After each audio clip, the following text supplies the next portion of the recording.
Hello, everybody. Welcome to Bevvies with the boys. I'm Munchables. Up in the top left is Dagda, and today we are joined by two very special guests. We've got our colleague from the LPL, it's Lyric, over to my left, and above me, very special guest, IWDominate, joining us over from North America. Apologies about the horrendous time zones, mate. I'm sure it's. I actually have no idea. I guess it must be like midday for you right now.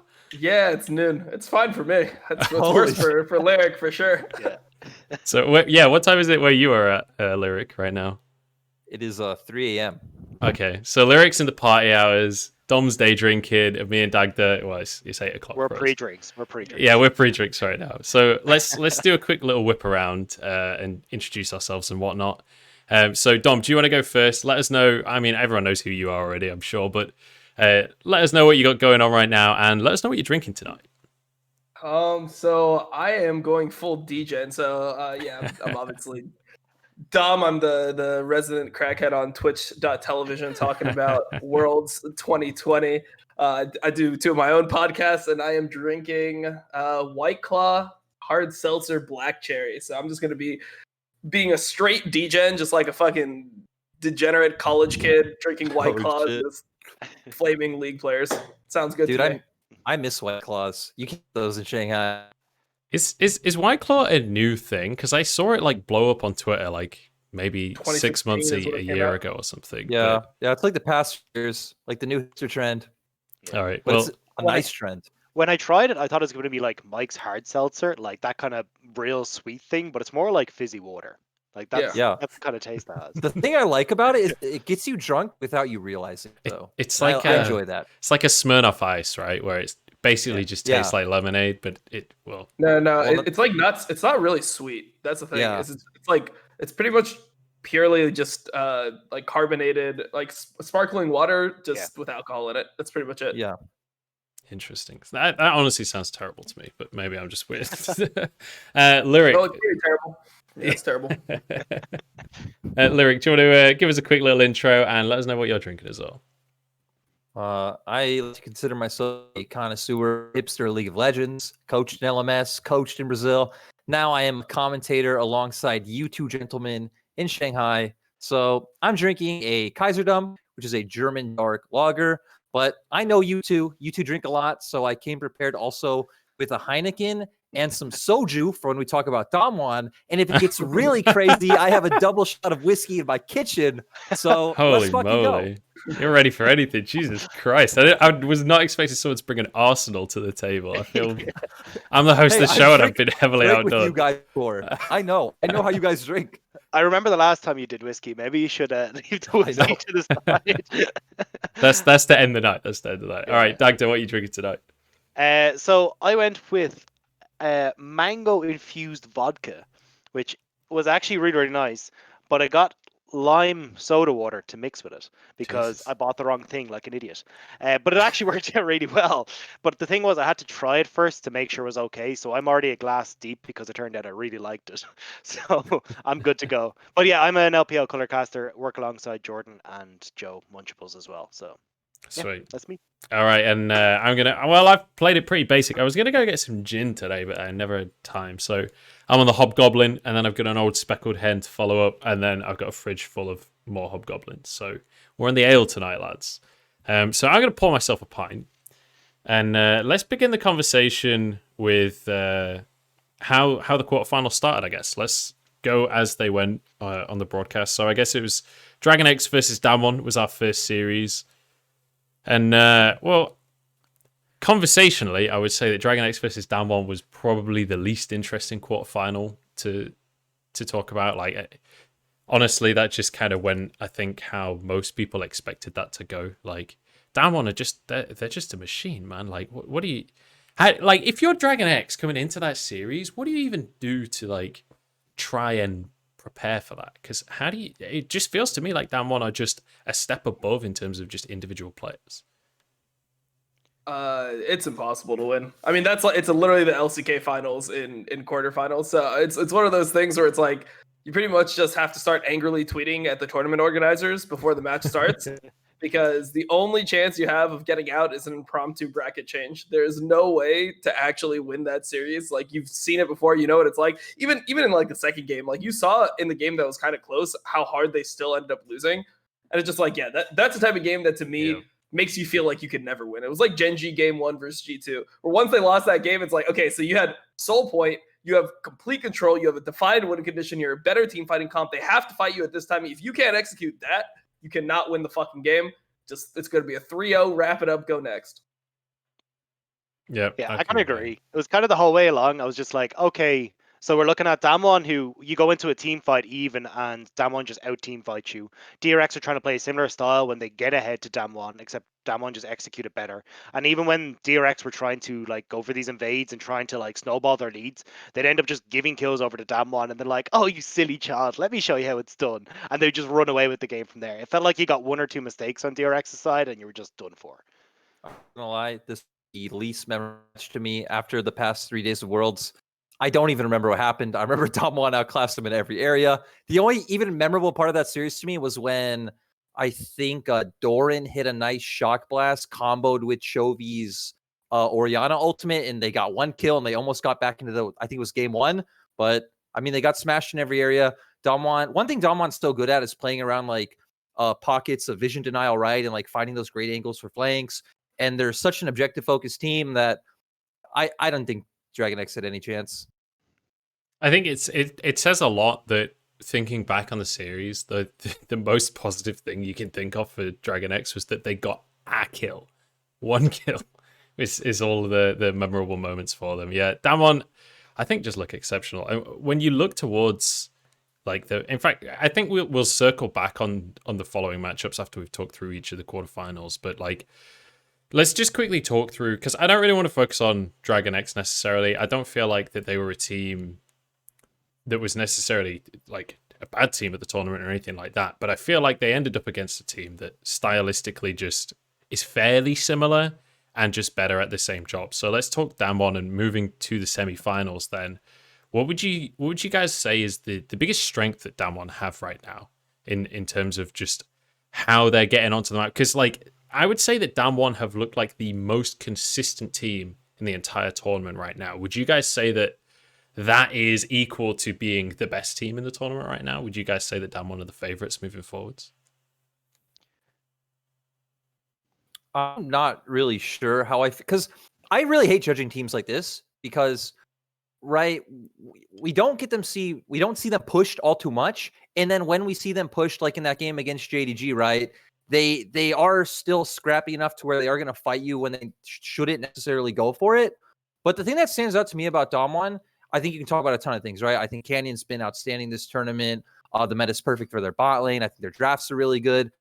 But the thing that, like, puts them a cut above a lot of the other teams to me is that it looks like they don't do anything without purpose, and they're always like 5 people on the same page. It reminds me a lot of like some of the strengths we highlighted of JDG, right? Almost any skirmish or any kill is going to lead to them stealing a camp, taking Dragon, taking Rift Herald, getting plates, getting a turret. Like, it always leads somewhere to where, you know, we can't say the same with, I'd say, pretty much every other team left in the tournament.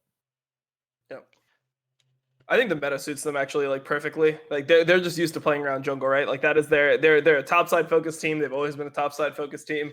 And the meta right now is you can play so many different carry top laners, or you can just play like the bruiser top laners that can push for lane prio and stuff like that. So you go for, you know, Reactin, Volibear, Ornn, whatever, and then you just gank the lane once with Canyon, drop the Herald, and get a massive gold lead on your jungler and your top laner and just run over the game. Also, like, all the picks, like, Canyon was playing all these picks early on in LCK. He was one of the first adopters of the Graves, Nidalee, you know, Lilia, whatever meta that we're in right now, Kindred, etc. He didn't play as much Kindred as the other ones, but mainly Nidalee and Graves have been like the 2 powerhouse picks this tournament. And it feels like no other team, like every other team is playing catch up like when you look at G2, for example, who they're going to be facing off in semis, it wasn't like Jankos played one game of Nidalee all of LEC.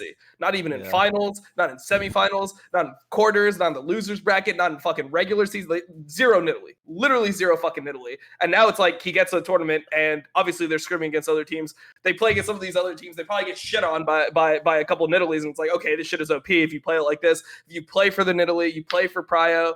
You have Nidalee early take the Herald, or Graves early take the Herald, and then you push for topside. Like, you played a little bit of Graves, but not much. And it's not G2's comfort. So I think that just stylistically, like the meta that the teams have kind of agreed upon, that's the strongest right now, Nidalee, Graves, etc. Lane Prio top laners, like things like Renekton. I mean, how many games of Renekton Nidalee do we see out of Dom 1 in LCK? So right now, it's like everyone has adapted to them. Yeah, even their bot lane, right? Like, these are the perfect picks for Ghost. It's so nice getting to see Ghost play things like the Jhin, the Ashe every game, and it fits their bot lane so perfect. And they're so good at snowballing through that bot lane as well. Like, if you look at game 1 versus DRX, it was like, okay, well, they got an advantage with Ghost and Beryl bot side. Instantly canyons into the enemy jungle. You got Ghost and Beryl that are supporting them. And they just snowball so effectively through it. Like, it's impossible that, like, you give up these small, tiny advantages and Canyon's just like, oh, yeah, cool. Here's how I turn this into a 2-level lead by, like, 18 minutes. Like, it's ridiculous. I do want to say, like, saying that so, because I still remember game of Draven they played towards the end of LCK where they didn't put any resources in the bot lane. He didn't get any kills or any stacks.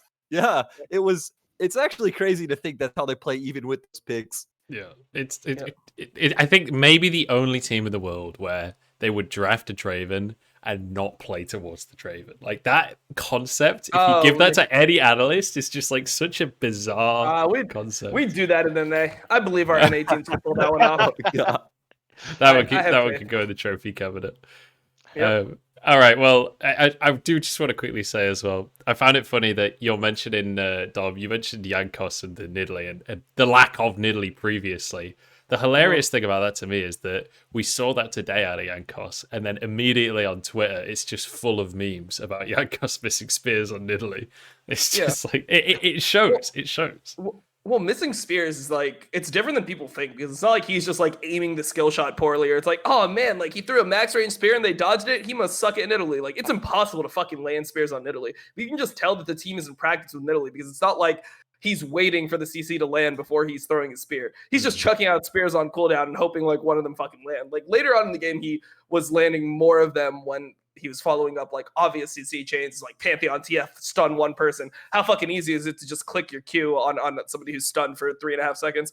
But early on in the game, this is the reason why I think that G2 needs to just stylistically approach Dom1 differently, is because of, like the 3v3 early game topside. You see TF, Camille, Nidalee take a 3v3 on the top side of the map where TF is first move, and then you just lose it because like Nidalee's just throwing random fucking spears. Like, it's very simple, the combo. Like, when you play Renekton Nidalee, you play TF Nidalee, you play Camille Nidalee, it's always the same combo. One person stuns, you throw the spear, land the spear, follow up, one-shot the guy, go to the next target. And that fight was completely winnable if they just combo properly. Like, just hold on to the spear, just keep it in your fucking pants, like hit the TF gold card. I feel like that's advice you've given before in your life. Keep the spear in your pants. Keep the fucking spear in your pants. Let's literally, like, or at least wrap up the spear before you, like, whatever. The point is you need to fucking wait for that TF card to throw that spear. And if they do that, Nidalee had flash, can flash out, they can kite out the situation. Azir is not strong level 5. You can win the game off that fight. And we've seen Dom1 with that same exact comp do that. Nidalee, TF, Camille. Seen it out of Dom1 the first time they played JDG. How hard did they shit on JDG that first game? And it was because they understand like how to play that combo. It feels like G2 is trying to like copy other teams that are strong when they're playing those styles of comps. And I think it's more of like a bluff that they won that first game, because it's like, oh, nice, we won with that comp, so now they're not going to let us draft it again. Cool. So they're taking away TF, and then we just get to play Sylas. That's the comfort for G2. That's what they want to do. They want to play Sylas into TF. They want to play like all the counter picks and just like relax and let the game come to them, and just be able to like play off things that are more comfortable to them, like Caps carrying and not being a jungle-centric team. When you look at G2 stylistically, they have their jungler play around the lanes. But right now, the meta is actually the opposite at Worlds, where the lanes are playing around the jungler. So it's not super comfortable for them. And if they're going to beat Dom1, they actually need to like play a different style, because I don't think they'll beat Dom1 at their own game like they beat Gen G with like the Dom1 style comps. All right. Well, I'm going to put a pin in that, and we'll return to that conversation because I think there's a lot more to be said about G2. There's a lot more to be said about Damwon as well. But let's go through and hit each of the quarters first before we start talking matchups too much. So we'll move on to the second one, which was an all LPL quarterfinal. And I have to say, for this one. Hold on 1 second. I feel like we were sort of robbed of a game in that quarterfinal. I thought that was going to be a full 5-game series. I thought it was going to, go the distance, but Suning kind of showed JDG up. And I think one of the most interesting things is that when you look at the way the meta is, when you look at teams playing towards junglers, when you look at junglers playing carry picks like Kindred, surely JDG is the team that you would expect to be thriving in this meta. JDG is the team that you would expect to be completely in their comfort zone. And it's not felt like that this tournament. I expected JDG to be the best team in the world at playing this style. And it feels like they've almost got worse at this style than they were back in the LPL. Well, I think it's so weird because we look at the drafts for one tournament. They're so strange, right? We think back to groups where they kept trying to run these the Silas jungle, which gets outpaced and outdueled by everything in this meta. And they were running like those 4-man kind of dive comps, right? It was Silas, Echo, Set, Pantheon, great at like diving side lane turrets or jumping on an 80 carry, but it was strange. Then we come into this best of 5. They get their Zoe in that first game. You think, okay, great. Yagao, right? LeBlanc and Zoe, 2 best champions. It looks okay. They had that really bad dragon setup. I think he had the 3rd Drake, but still, it looked good. It looked like JDG. And then for some reason after that, I don't know why they never went back to that pick and why they kept trying to play, right, the Twisted Fates. They pulled out the Blitzcrank, which Lumao didn't really look comfortable on at all. Even stylistically, we saw JDG setting up around objectives so horribly. Even the early game leads, they weren't those same ones we saw them get in the LPL, right? Where it's those crisp map movements from Lumao and Kanavi. It was them trading Drakes for taking plates and things along these lines, just finding solo kills in lanes. And I don't know what happened to JDG. This was not the JDG that we watched all year long. That was the big one for me, was looking at the strength of their mid jungle 2v2. Usually they draft super good ones, so then they can actually use Kanavi's pressure, use the pressure Zoom gets top, go and invade top side. We get a bunch of camps, so set Kanavi on its way. We're all on the way. We're good to go. But then this, as you said, not going back, going towards the Twisted Fate and this Lilia pick meant that they couldn't really have the 2v2s. You got Zoom on this Renekton with a bunch of pressure topside that they can't actually use. And then it just all started to fall apart. And almost, I think there was 2, at least, if not 3 games where they got double scuttled at the start of the game. So already SOFM is off to a great start. And he had a fantastic series. But honestly, he was already given just such a good footing into the game off of that early stages.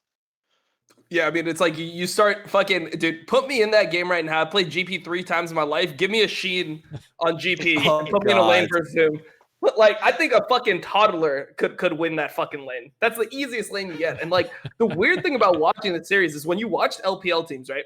It felt like watching LPL, it would kind of devolve into Zoe having super high prio throughout the series. It would be all right, one team gets the 3rd pick Zoe on red side. And the next game, it's all right, the Zoe's 1-2'd. And the game after that, it's fucking first picked of the entire draft. The game after that, it's fucking permabanned. It's the Zoe would just escalate in priority as the series rose on. But now you have Zoe just going through the whole draft. It's do you not know who fucking Yagao is? Somebody needs to slap Yagao and be yo, pick fucking Zoe. You're a Zoe goddamn one trick, and they're giving it to you every single game. It's not time to pick TF. I don't want to see your TF. I don't want to see you try to experiment with other picks or show how expansive your champion pool. It's LeBlanc, Zoe. And if you think it's a bad game for LeBlanc, maybe I'll let you play Echo or some shit. But I don't want to see the TF. I don't his TF looked fucking awful. How many times did you see him just flash, not even be in range of the gold card? He just flashes forward. Yeah, I remember that. That was so painful. The QSS just turns around. Dude, it was horrible. It was actually so sad to watch. And the thing is, right, everyone's criticized Yagao all year long. He's definitely not a superstar or anything, but Yagao was always like serviceable and great on his champions. So, seeing this series was so weird. Seeing JDG all worlds was so strange. And just a small point that I want to go back to that Tom made about the GP in Game 3. It blew my mind that they banned it in Game 4. That was their takeaway from games. They're that GP, man, it was too strong. Yeah, it's so cringe when teams do that. They overfocus. They're yeah, the GP got huge. It's oh, do you think it had anything to do with him starting with a fucking Sheen?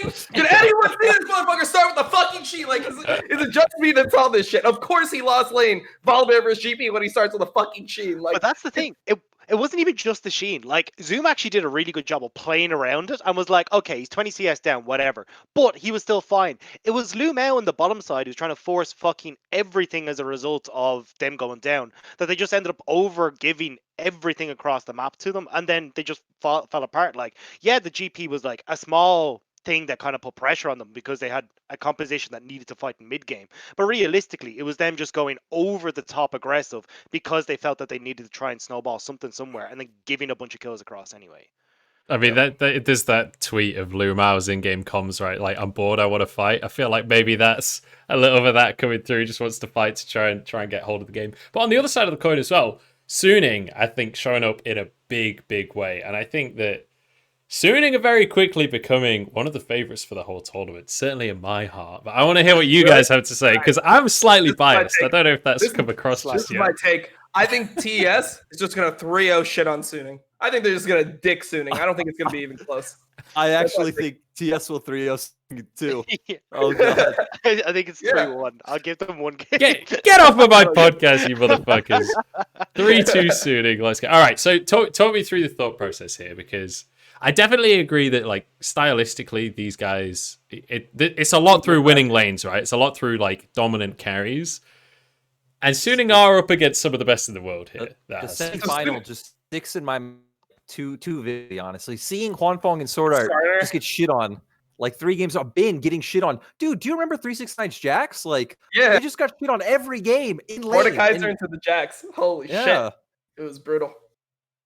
But I when I think about that series, all I think about is SOFM with his phase rush Skarner in game 3. I just didn't even want to see that. Please just get that off my screen. I don't want to see a phase rush Skarner. That's how you know it's fucking doomed when that's your pick. Well, I think he'd given up at that point, honestly. I saw the Skarner, I was like, this is fucking doomed, boys. Like, Yeah. That's one where you just wrap it up. I mean, the thing about Suning that I really don't like is it feels like they have a lot of weaknesses that aren't being properly exploited. I mean, one of them is like they just don't pick tank tops ever, no matter what. It's just like they can never play an Orin or a Scion or any of that shit. And I feel like 369 has just been super versatile as a player, right? Like that's how I've used 369. He's the guy that can play fucking tanks. He can play the Renekton. He can play the counters to Renekton. He can play the counters to the tanks. If you pick something like Mordekaiser, he's got the carries like Bin does. He has the Jax. I just feel like 369 is a more complete player than Bin as far as the games I've observed. And then, I mean, the other thing that I just really think is an issue for them is just Huanfeng versus Jackie Love. Like, it wasn't close last time. Like, when you watch that last series, it was like 30 CS lane leads. Like, they were getting pushed in. Jackie Love's dry humping the motherfucking turret. Like, it was some crazy shit that went on in that series. So, like, people have this perception of Huanfeng because they see him, like, popping off in all these games. But they're not thinking back to, like, when Jackie Love was just 30 CS up every single lane. Like, 10 minutes in, he's just taking, like, every single plate after plate after plate. He's up 2,000 gold and shit like that. Like, Huanfeng looks good on Jhin. When he played Jhin into Jackie Love's Caitlyn, he's down 40 CS in lane. So, I don't know, man. I think that Suning are pretty outmatched. That being said, they've looked a lot better this tournament than they did in LPL, and TS just looks a lot worse as well. So maybe it'll be closer. So that was the thing I wanted to bring up next, is the fact that, especially when it comes to that bot lane 2v2, and Lyric and I spoke very briefly about this earlier today, is that, yes, Top Esports did absolutely fucking body them a few weeks ago, but Suning look a lot better, and also Top Esports, Yuyanja especially, has been having a really, really rough tournament. Like, when we look at their quarterfinal, Yuyanja is a liability and a half. And I genuinely think Suning are playing a lot more aggressive than they were back in the LPL. So I feel like that's maybe something that SOFM could even come down and exploit as well. And Suning could play towards that weakness, because it is a glaring weakness right now for Top Esports. But that's kind of my problem, right? Is even though I think we've seen Suning play better, it's like we've seen Suning play around their 2v2. We haven't really seen Huanfeng and Sword Art like shitting on anyone in lane. They're not really ganking bot. Sure, we can think back to the Draven game against the Rakan Twitch, but I think that one's right. An outlier. Was a prepared strategy against those picks. I think this one is going to be... Wow, that's crazy. Wait, it's almost like Draven counters a Twitch Rakan blind pick. I would have never thought that was possible. So that's something that we learned over the course of this tournament. I still remember the Crackdown episode, everyone meme or, saying, why are you picking these champions? So, what do we know? But I also think another thing, going back to how Dom said there could be something that aren't getting exploited by Suning, is even though I think Suning played the meta style pretty well, I still think SOFM and the laners are pretty like autonomous from each other, right? Like we don't actually see SOFM and Bin really interact in the early game, like either way. Bin helping with SOFM's invades or SOFM ganking. Angel, I think, has done better at Worlds than he did in Summer in this regard, in terms of like covering for SOFM and helping with those invades. And Sword Art's still doing it, but I think this is an area that I guess TS won't punish, right? Because they don't play for jungle.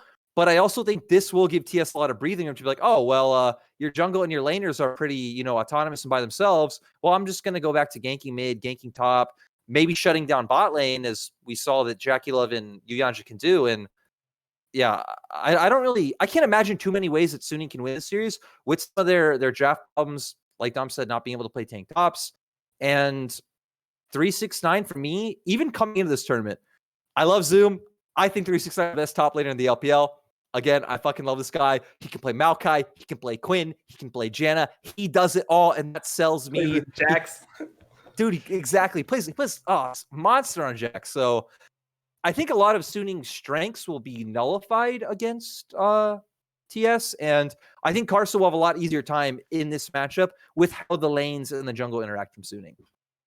Yeah, I think the only way I kind of see Suning winning this is if they do manage to actually punish that bot lane. Because when I look at SOFM, a lot of the plays that he's made and a lot of the advantage he's gotten has been like, oh, well, we've got like a good lane that's working for me. Right, instead of going for a Rift Herald or a Dragon, I'm going to go in and just take this entire side of the jungle from the opponent, and then I'm going to have a massive advantage. But the thing is, when you're playing against top esports, you have to try and find those advantages in the lane. So unless you're punishing through that bottom side, and you can then use that to snowball SOFM off of picking up all these extra jungle camps, I just feel like he's not going to have the same impact we've seen from him throughout groups and throughout playoffs. And then you'll just have top esports just being better than them in team fights. That being said, though, I think Suning massively stepped up against JDG in team fights. I was really impressed with the way they played them. So maybe they can eke some back there, but realistically, I still think this is top esports. Suning, cool thing about Suning, like each skirmish, one member will have some like cool pop off phone. That one GP barrel, whatever skirmish one fawn came for the flank, was just so beautiful because honestly, JDG should have won that fight like 9 times out of 10. But that one barrel completely clutched the situation. I do think JDG out of the fights pretty sus though, honestly. The Zoom flank in game 4, man, that was not my thing. Zoom was the imposter for sure. Can we just take a moment as well can we just appreciate the Huanfeng secret agent ult where he literally pushes the mid wave so he could get inside JDG's base and then ult from behind them? The mic check? No, I didn't. See the mic check today? No, I didn't see the mic check. Zoom was actually surprised. He's like, "Wait, what the fuck? Like, he's behind us? Like they actually didn't know." Yeah. Did they show his reaction when the GB came to lane with a fucking Sheen? Did anyone? I would love to just say like something along the lines of, "Are you fucking what?" Like, because you think about that start, right? Like, generally speaking, Sapphire Crystal is like a more passive start, because you're than the corrupting potion, because obviously you don't get the extra damage from the potion when you're trading. And you don't get the HP value, so it's normally just like you spike on the Sheen. How lucky is it that he started a Sapphire Crystal intending to just like chill out in the lane, and then he gets the fucking 2 kills level 1 and starts with the Sheen, man. I can't get over when you say it like that as well, when you think about it, it's like one of the only situations where First Blood Gold is this level of impact to the game, right? Like, because that's already like a buy that you're banking on later, right? But then you get the 700 gold from the 2 kills. It's like perfectly adds up to get you the Sheen. It's like the stars fucking aligned for that advantage to appear. There's like no other champion and item that can get that level of advantage off of just 2 kills to start the lane. That's actually 700 gold is such like a weird gold value too, because normally like people are going to be starting. It's like not enough for a pickaxe or anything like that. Yeah, it's not enough for a pickaxe. Like it's like 2 long swords on certain shit. I mean, that'd be pretty insane if you played like in a lane versus a Renekton. He has a door and shield, and then he comes with door and shield and 2 long swords, and you start the lane. Like, wait, hold up. Like I'm supposed to be able to like pressure you early, but I guess you can just beat me level 1 with like auto attacks in your queue.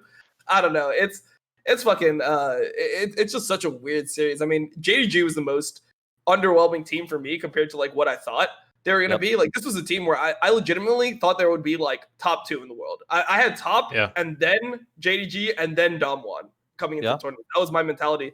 towards these teams. And part of the reason was because they're supposed to be a jungle-centric team, and this is a jungle-centric meta. It seemed like they were the most willing to play around their jungler out of any team, right? Like, if you watch how they played their Kindred games, how they played their Graves games, etc., it's all about Kanavi. Lamau is early leaving his lane, grouping with Kanavi, dual warding all over the place, and they're just taking over the game through jungle. It didn't feel like they did that once this entire tournament. Like, where did they just forget how to like do a ward? That was like the main thing that I was talking about in LPL playoffs, was how good they were at syncing their base timings together, going into the enemy jungle, getting deep vision together, translating that into either like ganking to get Kanavi ahead, or just translating it into like Dragon and things like that. It felt like that got completely lost this tournament. So it was super weird. Like in group stage, I was kind of thinking, oh, maybe they just like, you know, they know they're going to get out no matter what, so they don't want to show too much. But in this series, they just got shit on. So, I mean, they're out of the fucking tournament. I don't know what happened to their strategies. I guess right? Like when things like this happen, I think we always have to think probably something happened in scrims. Yeah. I think it's also very telling that their coach came out right when like Worlds was about to start and said, oh, this meta doesn't favor us. It favors teams like TS and Suning. Things like that just made me think, what the fuck? This should be you guys were picking Kindred in like the first week of spring when everyone was playing Lee Sin and Jarvan. Like, this is your time. So I can only imagine what happened in their scrims to make them think, like, okay, Silas jungle is the answer. You know what happened? They played against fucking TSM in their scrims, and Speaker just 1v9'd every game, and they're like, fuck it, we can't play this shit anymore. These guys are too good. And then they just dropped all their strategies. They're like, Silas jungle is the only thing we can play now. Yeah, there was just there was 9-man sleeps every single game. It's just unbeatable. I think the thing that it reminded me of when you look at JDG and that interview specifically as well, is G2 in finals last year, right? When they have this tournament where they're playing like out of their fucking minds, and they got into the finals, and the way they drafted and the way they played felt completely different to the way they'd been playing the rest of the tournament. It felt like they had already gone in with the expectation of, we can't fucking beat this team. Let's just try and do something crazy to just find ways to get into the... That was similar in my mind to the way that JDG have approached the tournament, where it's like, it feels like they were already defeated behind the scenes somewhere, and this was kind of the interpretation.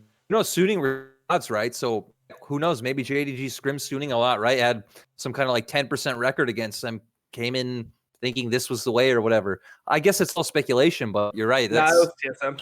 It had to be TSM. Only explanation. All right, let's move on to the next quarterfinal then anyway. So Fnatic top esports, fucking hell, what a banger. Like, results aside, what a fucking series. And especially from the perspective of Fnatic, both exceptional for the first two games, and then a bit of a heartbreak, bit of an embarrassment, honestly, for Fnatic, right? First ever reverse sweep in Worlds history. Like, I can't help but feel like Reckless is got to be like hurting inside in a big way. He played so fucking well. He played so well. And like, it feels like Reckless is just cursed or something, man. It feels like he always shows up when it needs to happen. But go on, yeah. So did anyone watch the Do and Be translated best of 5 rundown between TES and Fnatic? No. Because that was the biggest banger of a commentary I've ever watched in my entire life. I want to give him all the money I have after seeing that.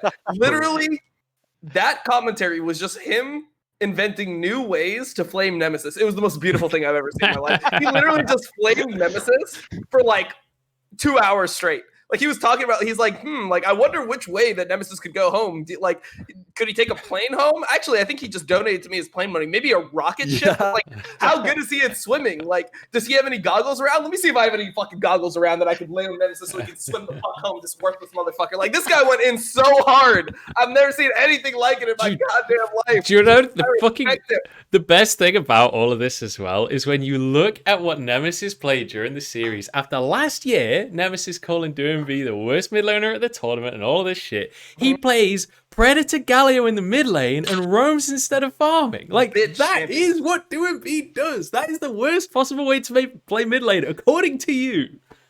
Yeah, I mean, you know what happened to him though? He's like, no, let me just play control mages versus caps, and he literally got shit on for 9 months straight playing control mages versus caps, and he's like, you know what? I'm just gonna pick a champion that I can farm on, that's at least useful later on with minimal amounts of gold, because I am not getting much gold when I'm playing against fucking caps. Like, he He literally got his shit pushed in for long enough that he just adapted to the do and be style. He went to the do and be style not by choice, by force. He got forcefully put on the do and be style by perks in spring, by caps in summer. Like he is forced to now play Galio, Lucian, Orianna. If you ban Lucian, Orianna, he's just not the same fucking player. Like those champions are just so easy to like get through lane on that it's just a crutch. And then they took it away from him finally, like game 4, game 5. They just banned out Lucian, Orianna. Now he's on Vel'Koz, now he's on Galio, now he's on TF, and he's not doing anything to fucking carry his team. And that's why I'm so glad Nemesis picked Galio as the sole AP damage against Zion. I know. It just made so much sense. Hey, whoa. Hey. I don't want to take the step back because I can't flame Fnatic drafts compared to TS drafts this series. Yeah, My God, That's true. that game 2 draft fucking blows my mind. You pick what was it? It was Jarvan gang playing Silas into Orianna, Braum, Kindred. Like the fuck are Jarvan and Silas gonna do? They're gonna jump in, get tagged with the Braum passive, Lambs or Spy, Orianna, everything's there. I can't even like make sense of how they came to this conclusion.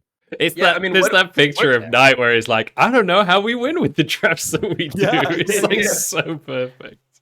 Yeah, I mean, it was super crazy that was like their answer because normally Silas is picked only as a counter pick to champions that Silas can just mitigate like their ult usage in lane. So you pick it into things like TF because it's like, okay, well, like I'll outscale the TF. Like, yeah, I mean, he'll get lane priority early on because he has better wave clear than I do in the early levels.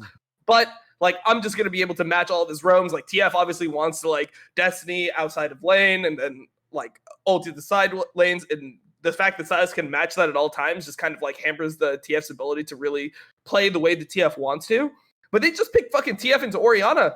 I mean, Silas into Orianna. Like, why are you playing Silas into fucking Orianna out of all champions? Isn't Orianna the champion that like Silas is dog shit into because the ult is so horrible to use? Yep. Like Silas ulti, you can only use Orianna ult if you steal it.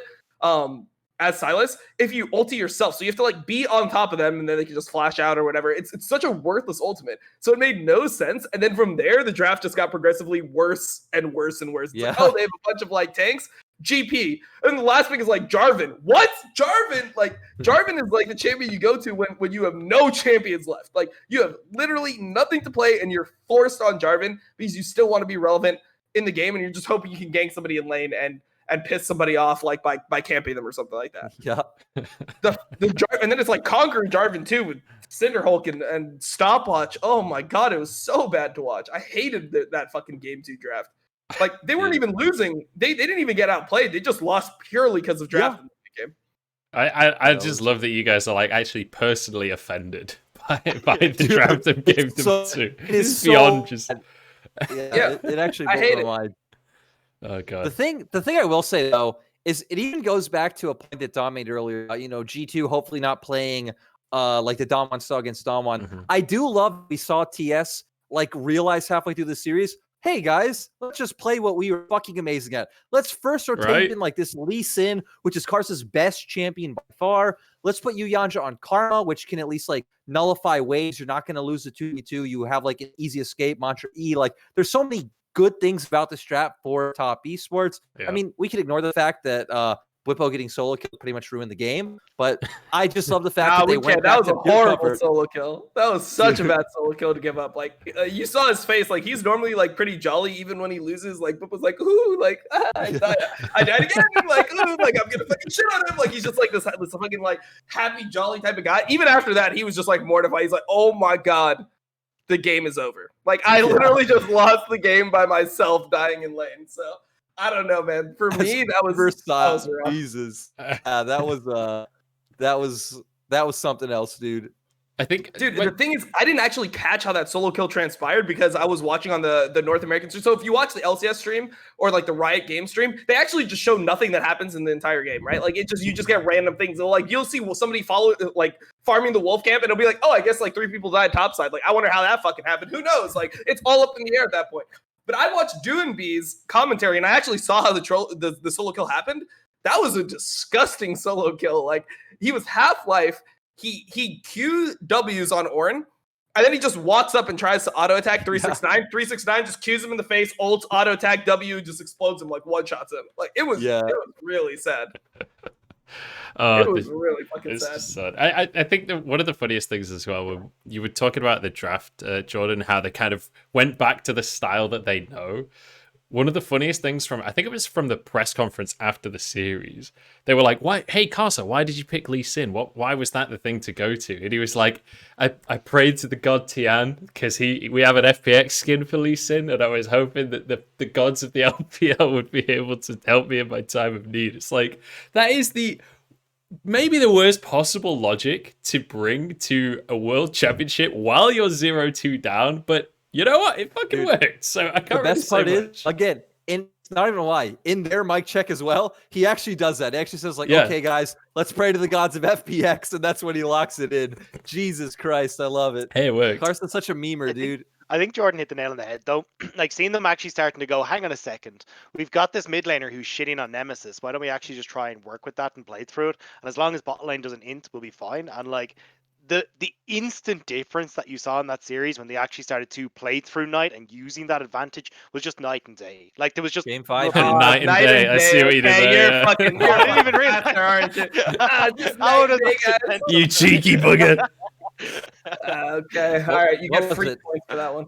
It was game 5. Karsa level 3 or 4 ganked mid. I think Nemesis even had flash, didn't flash the Q. They guarantee the kill, and then Knight just pretty much took over the game from there. Yeah, how disgusting is that? You don't flash a max range Lee Sin Q in game 5. What?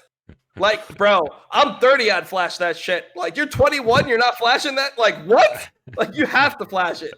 It's a must flash situation. It's not like they paired it with some insanely long CC that there was no counterplay to. Fucking Silas CC is what, 1 second? Like, Yep. he engaged early. Like, clearly when Carson went for that, he's like, oh, I'm just going to try to burn this guy's flash. Oh, never mind, he sucks. And then he just, like, gets the free kill. So, I mean, for me, it's really bad. That right there just epitomizes LPL game to me. Like, where it's like, I'm just going to go for that. Oh, he sucks. Sweet. Oh, yeah, I'll kill him. No worries. That's like LPL in a fucking nutshell. Yep. Oh, God. Yep. I like the pathing though. Like that's interesting pathing to do in game 5. Just trying, because I feel like game 5s snowball super hard compared to other games Yep. because of like the tension that is brought into that game. I mean, if you remember like top versus JDG in the final, like that was such a scrappy bloodbathy match because people are just like they understand what's riding on it. So I love the pathing from Karsa there to go like a really unexpected Lee Sin path. 3 camps bot side on his blue side. Into just early gank mid, trying to just burn the flash, like go for like the worst player in the game. Obviously, Nemesis was the one that was performing the worst on Fnatic that series, and it seems like they really identified it and attacked it in that game, especially because like if you saw in draft, they banned TF all 4 of the first games, right? 1, 2, 3, 4, TF bans every single time because they just don't want to play against that champion. Final game, they're like, oh, this guy isn't playing that well. Let's give him, like, he's the one that we can like drop the ban on.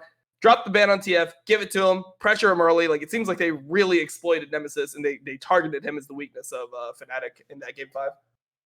Another kind of interesting thing talking about, like, you know, series and best ofs is I honestly think winning game 4 gives you so much momentum going into game 5. Mhm. I've coached in my career. I've been in so many best of 5 situations, and it feels like almost always, if you're the team that wins that game 4, game 5 is just, you know, nailed down.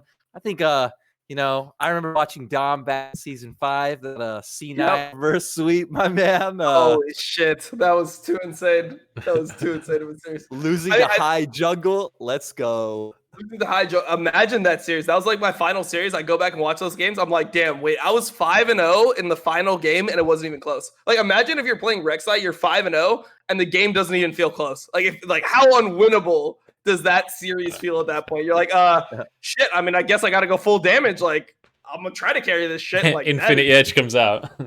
Holy shit. No, it wasn't Infinity Edge. It was a everyone play around Piglet. He's got Vayne into Draven. He'll scale into the late game. Don't worry, guys. It was that type of angle.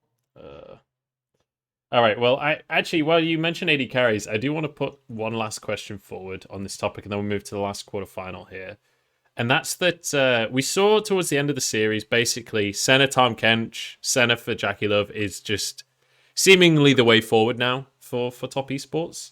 As Jackie Love being heralded as one of, if not the best AD carry in the world, how much of an issue is it? Reckless, after Reckless. Yeah, exactly. How much of an issue is it that that's kind of like, that has to be the backup of like, look, we're just not going to play lane at all. Let's just play as safe as fucking possible and pray that we don't in. Like, because that's what that lane screams to me is like, I think a lot of I that don't want to isn't do anything. so much Jackie Love. I feel like a lot of that is Yanja. Like even when you look at the solo, or well, the dual lane kills that first went across, it was Yanja misplaying on the Leona when the Rakan engage, and it's Jackie Love assuming that he's going to be able to Zenith Blade forward, so Jackie Love arcane shifts forward, but it's actually Leona's messed up the Zenith Blade. She gets knocked up the Rakan, so they don't actually get the fight that they want. So Jackie Love gets caught out and they end up going down. I felt like a lot of that was Yanja, and I feel like a lot of the Sennas, the Ezreals, and all that kind of stuff is just to mitigate, hey, look, we're going to be fine. Yanja, just play it back. We're not going to worry about you. You'll be all good by the end of the day, and we can get out of this lane. But the issue is then you kind of got to disable the arcane shift on Jackie Love, because the amount of times my heart stopped when I saw Jackie Love like arcane shifting into fights where he just like int his face off, or like get out where he has to burn his friends and his flash to get a mystic shot on someone. I was like, what the fuck is this guy doing? But yeah, I think a lot of the laning is more Yanja, but I can't really like take away from Jackie Love just deciding every so often, do you know what, I'm gonna int. Yeah, he entered so hard for no reason. It was so weird to see Jackie Love like randomly shift into every fight. I mean, you look at game 1, right? When he's into Rakan, you see a Rakan, and he just shifts into the Rakan, and instantly you see, like, dude, Hilly is the last person on Earth you want to shift into, because this guy just wants to go anyway. I feel like if you're playing against Hillsong, you're the type of guy that you should just be throwing mystic shots at him, because he's going to flash flash RW on Rakan, no matter what. Like, this guy is actually a fucking psychopath. So why, playing against this team, does Jackie Love feel like he needs to shift forward? How many times do we see him shift forward, then they like start engaging on him, he flashes back, gets caught by the Rakan either way, dies first in the fight, and then TS is just running from the beginning of the fight? Like, it was so weird to me that Jackie Love was making those types of mistakes in the game. I actually said this on broadcast. I felt like game 1 is the hardest game to judge, right? Like toward game 2, you can look at draft, you look at Fnatic's prep with ganking bot. Game 1 was like, it was close the whole time. I liked Fnatic's, like the Singe pick was very creative in the way like the team fights played out, but at every impactful moment, like Jackie Love or Yanja just fucked up. Every single time it looked like TS can like kite out the fight or win or look for a front to back. It's like, well, Jackie Love just E forward. Oh, Fnatic get Baron now. And oh, actually they get the Dragon that should have been TS's as well. Well, I don't even get to judge how this game was supposed to go, because it looked like that first game was a bit disrespectful in a way, in my opinion. But that was with a 4-0 Zoe as well. Like, all you had to do was not do exactly what Jackie Love did and just let Knight win the game. Like, he can just kill anyone, and then you can just have a couple of mystic shots. You go take control of River, you get control of whatever the hell you want, and you're fine. Like, the fact that he had to arcane shift over the wall directly into, I think it was an Ornn at the time or something, that just instantly killed him. I was like, you just let Knight do his thing. Like, that's all you're doing is just poke, let him win the game, and you're fine. And it just annoyed me so much watching him in that first game, where it's like, you had this to just throw away the entire time. One thing I will say, though, is I disagree that you guys are saying that Jackie Love is not known for arcane shifting in precarious situations. Like, in my mind, for Jackie Love, E on Ezreal is an aggressive ability. That is a damage ability that should be used on cooldown, just like Q. And if it's not on cooldown, you're not getting max value out of your Q, you know? Like that. I don't know. I feel like he's always been smart. I've seen him run it down with that ability plenty of times before in the LPL. I just want to say, I care it was. It's EDG. I remember I was casting with hysterics, and I said, okay, going into this team fight, the only way TS lose is if Jackie Love ease into like a Lee Sin Q into an insect combo, and then he did exactly that, and it blew my mind. Like, dude, I love Jackie Love. I hope he never changes. There was even one, not even that, there was one in lane as well. I can't remember who he's against, but he just like arcane shifts forward and into a Leona, who just goes, cool, slower flare, and just kills them. I was like, he does this all the time, where just every so often he's just like, oh yeah, cool, I'll just get a little bit of poke and I'm dead. Yeah, it was just weird seeing like how they played in general. I mean, you can blame Jackie Love for the stuff out of lane. In lane, UNG was just dying like so much that it just became it was like 0-5-0. Yeah, I mean, when he's playing Tom Kench, he's 0-5-0, and then like the one time they get a kill, he's the one that takes the kill. It was a shutdown as well, wasn't it? Yeah. Like, reset the money. Like at that point, you see that fucking water in the middle of the stage. Like you throw him in there and you play with yourself because That is not some acceptable shit that you can have in a best of 5 Yeah. if you're top esports and you're trying to win a title. And even his resets, like his map movements off resets were so bad. Like Hilly completely outdid him on the map in every possible way. He just didn't know where to be. He'd go to lane when like wave was pushing into the turn, and Jackie Love can just catch it no problem on Ezreal. And yeah, it was really disappointing. I've obviously been really down on Yu Yanja all year long, so I'm not really too surprised. He's definitely bad. Like He's not good. Which, you know, I do want to preface to where in spring he was the worst support in the league, like by far. Like he was like 20th out of 20. Like he was even worse than some of the sub supports. I do feel like in summer he was like, let's say like 10th out of 17th, which sounds not good, but right, at least it's a jump. He's like learning, improving his rookie year, blah blah blah. But yeah, he's not had a good Worlds performance so far. Yeah, it's rough. It's been real rough, yeah. All right, let's move on to the last quarterfinal, because I think we're already heading towards the hour mark. We've been going 50 minutes already. So let's talk G2 versus Gen G, which obviously was today's games. I have to say, like, I'll just opening statement here, and you guys can agree or disagree. I need to start with this. I'm so dude, to me, I was just sad that Gen G, in my mind, just did not do anything that looked like they wanted to win the series until the last game. It was like when they were against the ropes, then they started to really scrap. But like game number 1 and game number 2, I just didn't feel like... Okay, I need to cut you off already. Go. Game 1 to me was so free. It was so free. You just go to Dragon. You literally just go to Dragon and you win the game. You literally do nothing for 2 minutes and you walk to the Dragon as 5. You literally just grab each other's arms, just walk together, just march to the fucking Dragon together. Wizard of Oz style. And you auto win. You literally auto win. There's no way the other team can win. It's so crazy. Getting pressure through top lane, getting vision in top tri-brush. Dragon comes up in 1 minute. 1 minute. If you group comp cannot lose at this point.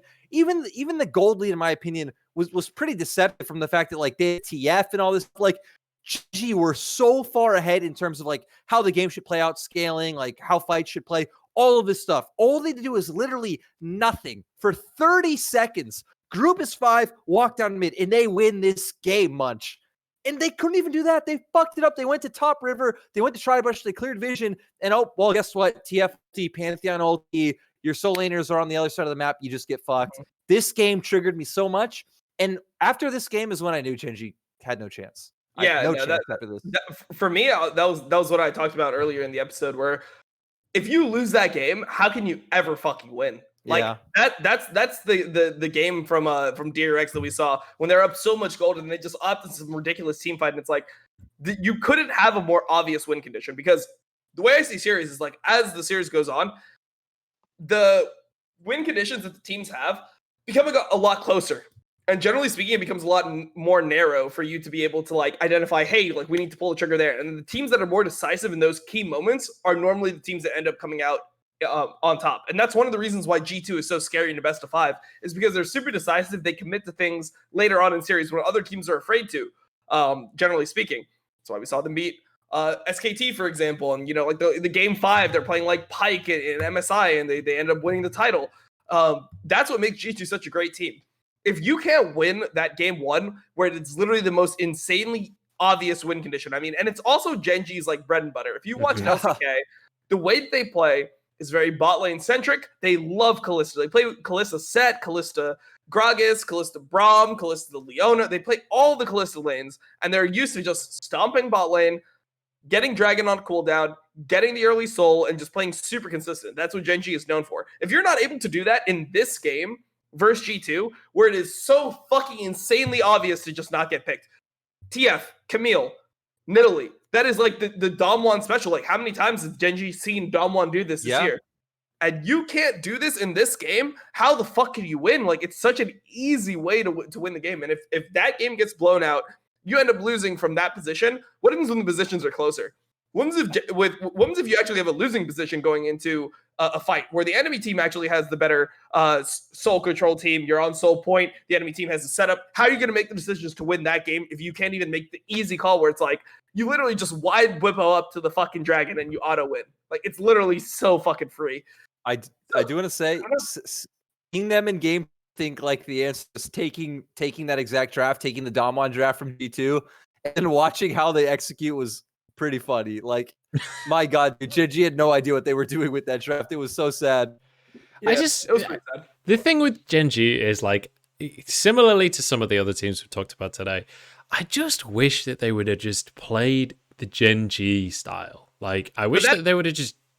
That is the Gen G style. I thought the Gen G style was like front to back. Well, yeah, but exactly. That's a front to back team comp. They just didn't get to it. Like they just wanted vision and top tri brush 30 seconds, a minute before dragon spawn because you got to be careful of that Nidalee Jin TF Camille Baron. That's a fast one. Yeah, yes it is. That's a sneaky one, man. They might rush it on you. So all right, well let's flip. Unless you have something to add to that one, Dagda. No, I'm all good. I mean, the lads hit on the nail on the head. I think they're a lot more tilted than dude. I was ready for this. After game one, that was one thing I was like, I need to fucking go off on this. This is like cathartic. I feel like I'm a therapist at this point. Oh, did you? Oh, 100%, bro. Like, so I went off on stream, and then I went off on face check, and then I came on this 3 times later, and I'm still fucking angry. So this is like when I released most of the anger. It's like maybe tomorrow we can have a rational discussion about the game. For now, I need to vent. I need to get drunk and fucking vent. That's it. All right. Well, let's flip the script then and talk about G2 because obviously G2 coming out 3-0 against a Korean team again. I want to ask you guys, how superstitious are you then? How much of this is superstition that G2 are the Korean killers? How much of it is a stylistic thing? How much of it was just Gen G not being good enough? Like, where do you guys stand on this weird scale of halfway between analysis and superstition here? I don't care about it personally. I don't believe it. I think Damwon is going to give them a run for the money. Maybe G2 can do it, but definitely I think Damwon playing their style is going to just pick apart G2. One thing I like about G2 is we didn't necessarily see it in this series, but to me, there's only 2 teams in this tournament that have this kind of factor. Is when you have such experienced players at a high level, they can just make such creative plays in like mid and late game. I think IG is another team we've seen this, and I always relate it back to season 4 Worlds when we saw like C9 and like they did that high play, if you remember, like where ninja between the lanes to try and make something happen. Like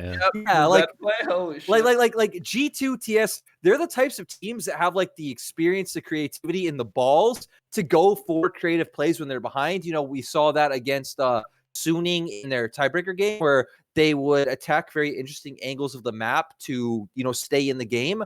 And that's something going forward that I don't expect, G2 to beat Damwon, but it's something that like, I won't be surprised if G2 does beat Damwon, because G2 does have that weird intangible, like magic of holy shit. They know when to sacrifice to the side of the map and make this pick when it happens. Yeah. Let's go with pizzazz. That's a nice word. Yeah, sure. I mean, they're one of those teams that, like, in season 9, for example, whenever they got into games, they were the most willing to sack random dragons and, like, overload the top side of the map. It wasn't like they would just, like, sack a dragon and be like, oh, let's send our Nidalee top. They're like, send 5 motherfuckers to gank this one person and take 2 turrets. And then you saw the result. It was like, oh, shit, that's pretty good. Like, you get, like, 2 turrets, you get fucking vision control. That's worth sacking the dragon. They were so willing to, like, make the decision in advance and commit. That's classic G2. And one thing that I think that G2 can do to win the series versus Damwon is just like throw them off guard. Like Damwon is the type of team where in this tournament they have not been tested so far, pretty much at all, right? Like they lost 1 game to JDG. That wasn't even relevant in group stage because they had already solidified first seed. They get the most easy quarterfinal matchup for them. They don't have to do like any real prep. Like how easy is it to play the team that you just 3-0'd in finals in quarterfinals? Like you feel like you have such a massive advantage. So what happens if G2 actually starts playing a different style that they're not accustomed to? Like, can they adapt if they go down a game? What happens if they go down 2 games? Can they bring it back like Top did? Who knows? And I think you've hit the nail on the head there, Dom, with like how they do it. Because like when I look at G2, it's really interesting the way they like, as you said, like they do now is like sack dragons still, and they'll go for these plays on the opposite side of the map and work off the tempo you've given them by committing to this dragon. And I think if you're looking at like at least the way Gen G were playing, I think the way we'll see Damwon play as well, they're not going to expect to just see like 3-4 members show up on top side while they're doing dragon, and then they start to get plates off of that. They'll turn that into gold advantages, and then they just whack you with their wallet later on. So honestly, I think that's the way that G2 could potentially beat Damwon if we're going to go forward into this. I do want to say like that was even for Fnatic against TS, right? Like it seems like the Asian team just don't expect like, wait, what? they don't have to come fight Dragon? What is this? Like, I thought Dragon was the fucking end all be all, the god of the fucking Summoner's Rift. You see Fnatic against TS, they're just like, oh, well, first few Dragons, whatever. I'm gonna go get plates. I'm gonna go gank, get turrets, all this stuff. We saw the same thing in this series, and G2 have done it all year. So, yeah, I'm kind of expecting to see Gen G, Damwon get tested, but man, I don't know. Damwon are robots. Damwon are too good. Okay, go ahead, Tom. No, you can go for it. Oh, I was just gonna say it was a funny thing. When they first announced, like way back when this Dragon change got announced, like the first thing Yanko said was, "Oh, so I don't have to give a shit until third Dragon." And it's so interesting to see that everyone else started to play this. Oh, we gotta fight the dragons. We gotta do this thing, and it's the exact same style that G2 have pulled from what Yankos' original theory was that has now gotten them into the semi-final. I think it's just really interesting to see how that is kept so constant throughout their play. Yeah, I think the one thing that's scary for me though about like that situation specifically is like I would love to see if G2 can like do the opposite of those types of plays. If they're going to be the team that's going to be going for a dragon, etc. Because if you look at Dom1 specifically, they're the type of team that loves sacking first to dragon, and then they'll just take Rift Herald for the first dragon, dive your top laner with Naguri and Canyon, and just place the Herald, take the full turret, and just play with the gold lead. Like they're so willing to do the opposite side. So I want to see if G2 is willing to like actually like acclimate to that and be willing to take the dragon side of things where you're now setting a vision for third dragon and you're trying to play around your dragon soul win condition that's coming up later on in the game. That's like the adaptation I want to see out of G2. I wouldn't be fully convinced by them because at least when I saw the game today, the third dragon I think was in game 1. I want to say where they just really did, like, they obviously wanted to fight for it. They're all starting to group, but they just didn't recall early enough. They didn't get the resets on time, weren't at the dragon, they were all separated, and it just meant they got forced and bullied out. So I don't know, I'm not convinced by their objective setups. I haven't been for a while, so I don't know if you're just going to turn that around between this week and next week. I mean, I'm just going to throw out Dom 3-0. I'm going to go 3-1 Dom1. I'll go 3-1. I hate doing 3-1 predictions. They feel like such like a cop out of a real prediction. Yeah, I mean, I just feel like G2, not to call you out or anything. Like, how often do you see G2 get 3-0'd besides for like finals, right? Like, whereas that's like true. Like they don't get 3-0'd by Korean teams because, I mean, it just seems like they're able to figure out a way to like at least come into like a game 2 or whatever. Like they're good at adapting throughout a series. Yeah. So it's not like versus G2 because so for example, one thing before I let you do your point, one thing that I see about G2 is they make you win 3 different games against them. Like when you watch the FPX series, right? Like they do Pike 1, they do Pike the first draft, then they do a Tristana draft second where they're playing like super heavy for lane prio. Third draft, they're playing like Vygar. Like you have to play 3 different strategies to beat G2. Where I feel like other teams, like for example, Gen G, you beat them once, you beat them 3 times, Yeah. Like the same way versus top versus Fnatic, right? Like they win as soon as they figured out how to win, they're like, oh, so we just ban Lucian, Orianna, or we like take away one of them. And then your your mid laner is just fucking useless. Like, I feel like that most teams are more like able to just identify a weakness and just keep on that strategy, whereas G2 is better at adapting throughout a series. And I was actually going to kind of agree. Even beyond adapting, I feel like even G2's prep coming into the series is usually really good, right? We saw that in spring in their final where they kept bringing out the Kog'Maw Lulu. It was just like so insane at the time. They completely stomped that final, and I feel like that's one point where G2 is, they actually might even be the best team in semis, like in terms of prep, right? Like we saw with TS, like their read of Fnatic was way off. It doesn't look like they even knew what Fnatic wanted to do before the series happened. Dom1, disrespectful prep, dude. Honestly, it was just disrespectful prep. Like when you look at TS versus Fnatic, how are you not banning out Lucian Orianna, or at least like putting the little like situation together, because they got blue side first 2 games, I'm pretty sure, right? It's disrespectful of their opponents. I've never heard that before. That's such a crazy concept. True. Never mind. They wouldn't do that. That'd be fucked up. I'm just kidding. But... Dagda, I agree. What were you gonna say, Dagda?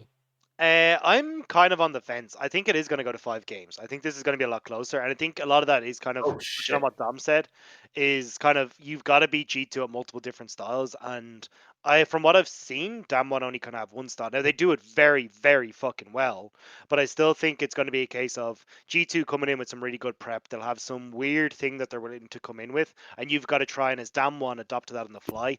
And I think stylistically, because G2 can be full of surprises, I think it will force it to 5 games. I still think potentially Damwon take it, but I think this is going to be a lot closer than people are expecting. I actually think the opposite. I think if it goes the distance, I expect G2 to win. I don't know Yep. if like last year, right? If can Damwon handle the pressure of actually like having to like scrap in a series? I think if G2's one game, G2 potentially can take the whole I have series. G2 in my pick'ems, so I'm just hoping that I'm wrong. Right? I heard you can change your pick'ems. I don't know if that's true, No, but no, I no. heard you can change them going into semis now. Dude, I want forgot G2 to do my pick'em. I did my group stage, and then I've never done pickups before. I just do my predictions on stream, and I just forgot to do like the bracket Oh, stage, God. the pickups. I just never got them in, but I got all the. Mate, you're not teams going to right. get the Poro icon. Oh, the Poro geez. icon! My God, holy shit! What can I buy with the Devastation. Poro icon? I know. Can I get my co-stream back if I have a Poro icon, or how does it work? I think it's like Yeah. you get certain co-streams depending on your level of Poro or something like that. Yeah. So Holy I want to shit, bring you're up gonna another get a co-stream for sure.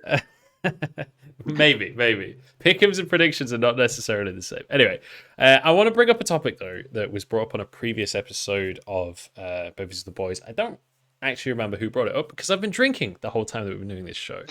But I want to say it was either Veteran or Kelsey brought up the concept of Korean teams being exceptional at adapting across the course of a best of 5, being able to evolve across the course of a series. How much do you guys see Damwon fitting into that category of Korean teams in the same way versus Damwon? Because I don't really see Damwon in the same category that I usually see like Korean powerhouse teams, in that Damwon don't feel like they win quite in the same way that the old school idea of Korean teams do. You know, it feels much more of an aggressive style than what you'd expect from a classical Korean team. So how much do you guys think they are like?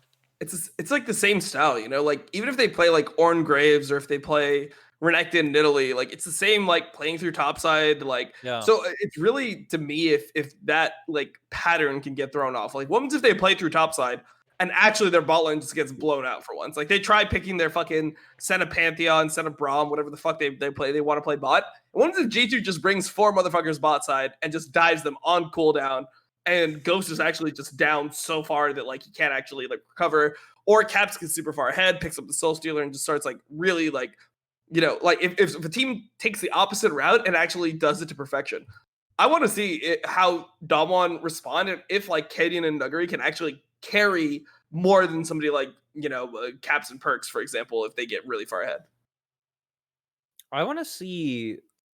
So this series will be interesting, right? Because I think a lot of people said G2 are kind of similar to TS in the sense, like Dom said earlier in the game, that they don't play through jungle, they play through lane. I really want to see how Damwon plays through that style, because DRX play through jungle in a sense. Like they did try to get resources onto Pioshik. Pioshik was just very like coin flipping up and down. Genji obviously doesn't play through Clid. They tried to in this turn. It didn't look very good. So I don't think Damwon have played a team like G2 or like Top Esports where they're just kind of like, well, fuck the meta. You know, we know what we're good at. We have Caps in the mid lane. We have Knight in the mid lane. Let's just all in on these pieces, because I don't know how Damwon will react. I actually think Damwon is like, sure, they're different from past LCK teams in the term that they are more scrappy. I still think it's been a bit overblown with LCK, that like people have made it sound like they're LPL, and guys, I cast LPL. LCK might be more aggressive. Actually. They're not. Me too. They're not fucking LPL. Coincidence. Like, dude, we fight over nothing. We fight over everything and nothing at the same time. It's Oh, we fucking saw beautiful, LCK do that. We saw Genji just fighting over nothing topside. Yes. That's true. That's true. There Hey, was- that you- Tribrush vision was important. Okay. You said it, Tom. They could do Baron, like Jin Italy, but yeah, Jin Italy. Oh, you're forgetting for the TF, man. Blue Yeah. card. Shred that Camille's in shit. there. Dude, he might have rapid fire cannon by then. Like he's gonna auto true, attack true. faster.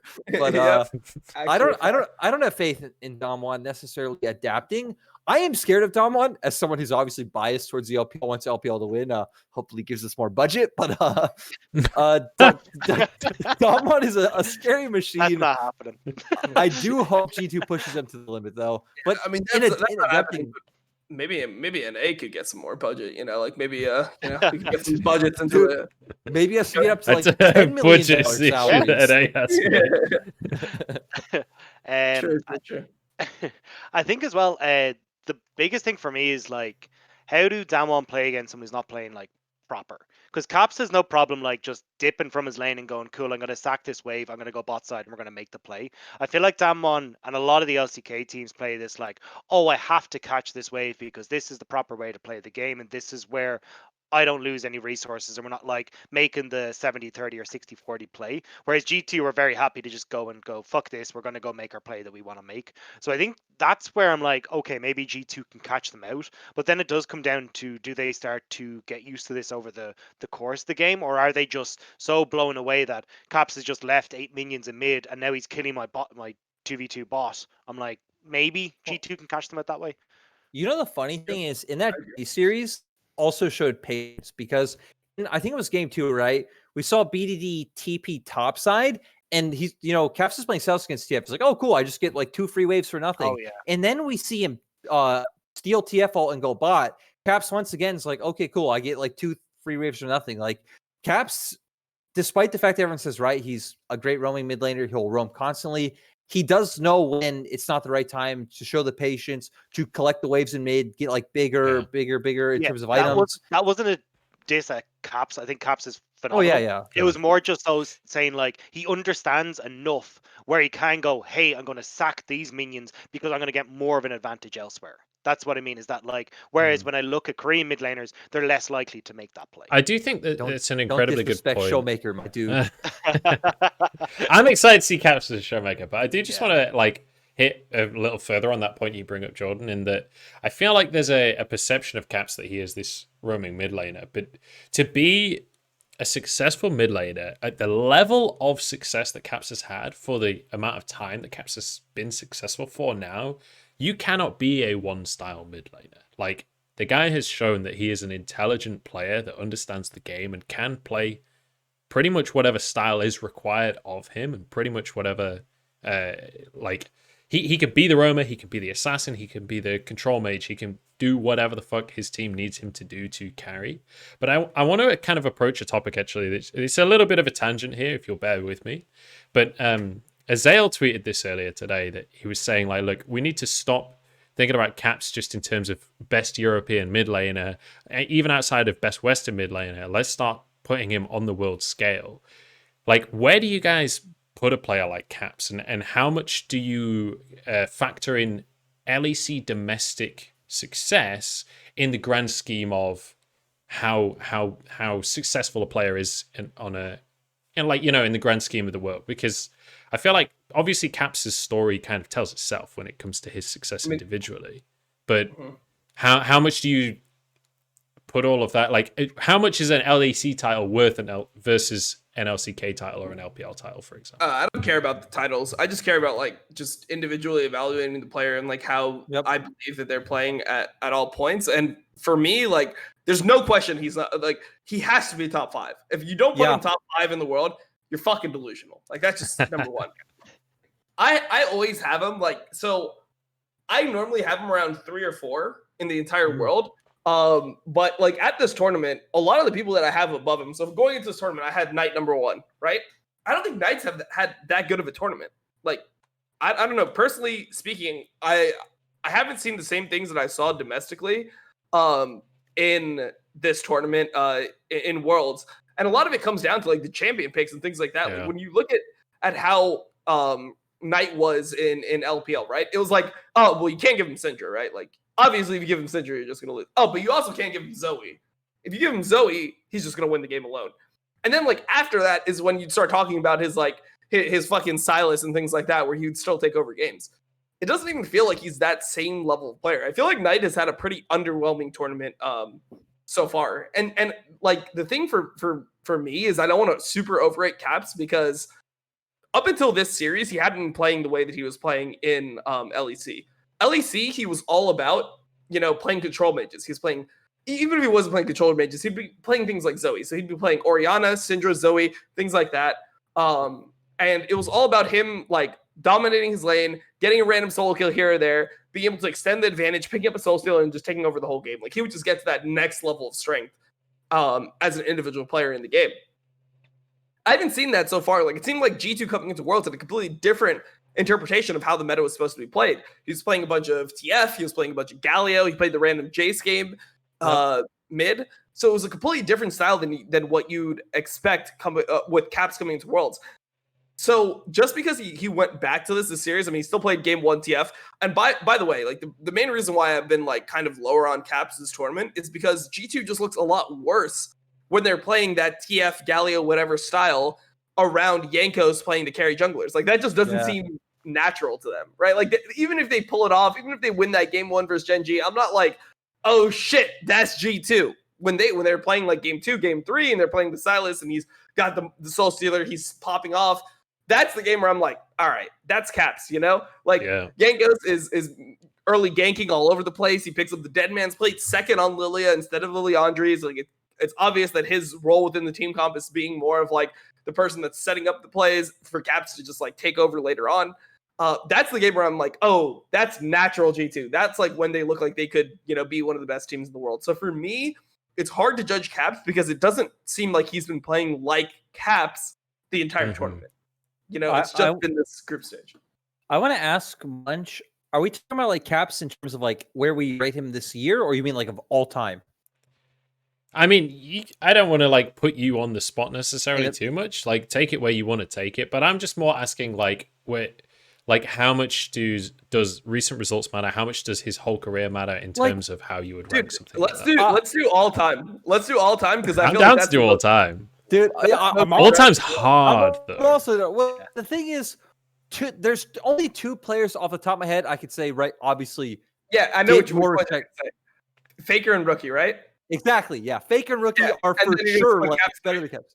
Yeah, I think that's actually all time. I think that is all time where you put Caps. You put number 1 of all time is Faker. If anyone says it's unarguable. Literally, it's just like it's a fucking war crime. Like you deserve to be imprisoned for that opinion. Number 2 has to be Rookie. Number 3, I think it's Caps. I agree. That's actually what I was gonna say. I think time Caps is for me. I can't think of anyone off the top of my head. Like, right? Maybe in 1 or 2 years we come back and we're like, oh, maybe it was Chovy, maybe it was Showmaker. But as of right now, it has to be Faker, Rookie, Caps.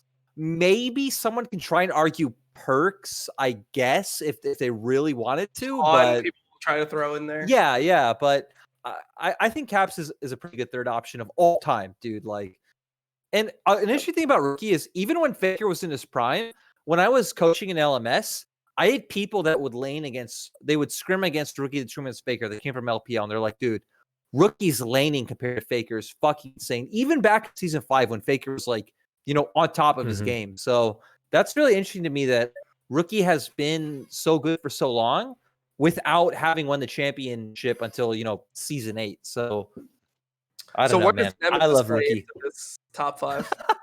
Oh, jeez. Where does Apto fit in this list? That's my question. Okay. I want to see Apto versus Rookie in lane. Because Apto was always meant to be better at laning than Faker, right? Have any of you actually seen that game, the Team Dark game that he got banned from? Because that was a pretty banger game. No, I never saw the game he got banned from.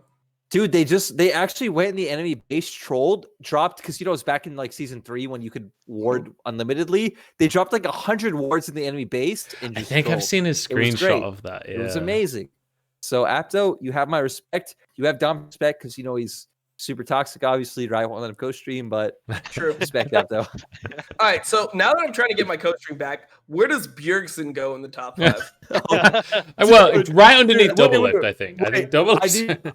I want to see Tanner time in this list. I'm kind of tilted. It's about time. It's about time. I actually saw people seriously saying he's the best Western mid laner. I think I saw Dom tweet this out. Yeah, I saw the golden blue thing. Like I went in so hard in that thread. I was like, motherfucker, like if anyone has this opinion, I'm arguing against you. I don't care if you have one follower. Like I need people to know that you cannot put Bjergsen as the number one Western mid laner of all time or Western player of all time. Like you have to put Perks number one, or like if you want to say Captain number one now, that's fine, right? But like Perks has been a fucking goat for a while. Perks, Caps, and then you probably have to put Reckless third, and then you probably have to put Yankos. Yeah, Reckless Yankos. Yep, I agree. Are we talking all time? Because if we're talking all time, where does SOAS fit on this list? Because SOAS was the fucking goat way back then.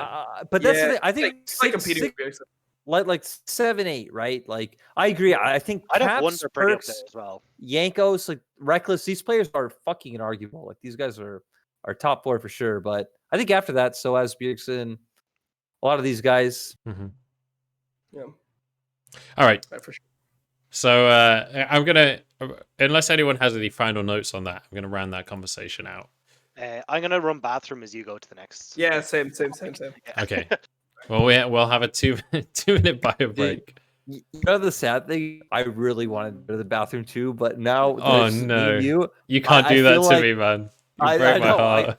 I gotta help you carry the show. So lyric. You know, I wore my V5 jersey today. I actually noticed that during the last conversation. I hadn't seen the whole like first hour, and then I realized. Do you want to? Because I feel like there'll be some people in the chat right now that have come as like LCS viewers, for example, that are fans of Dom that have come to visit the show because Dom's here. Do you want to just like maybe make a bit of a sales pitch on why you're wearing a V5 jersey as of right now, and who the fuck V5 are for anyone that doesn't know the LPL? You saw LGD at Worlds. LGD was not the 4th team from LPL. There was this team. They were called Victory 5. They have Moser mid laner. He got as their support. You all know his team. They were a team that was amazing playing through bot priority and then funneling gold and resources onto their jungler way. They would shit on teams in skirmishes. Their mid laner Mole could play absolutely everything. Victory 5 was probably the best team to ever come out from LPL. If you're a viewer here who comes from like Dom stream, you don't know LPL, just know this team, Victory 5, the best team to ever exist from LPL. I just want to quickly I just want to quickly add to that as well that Victory 5 was the team that kind of exposed Yanja in the first place. Dude, and they let everyone know 100%. that you can beat top esports just by crushing bot lane. What if LGD 100%? They were the true LPL 4th seed. Breaks my heart. Yeah, brackets. You're a PB God fanboy.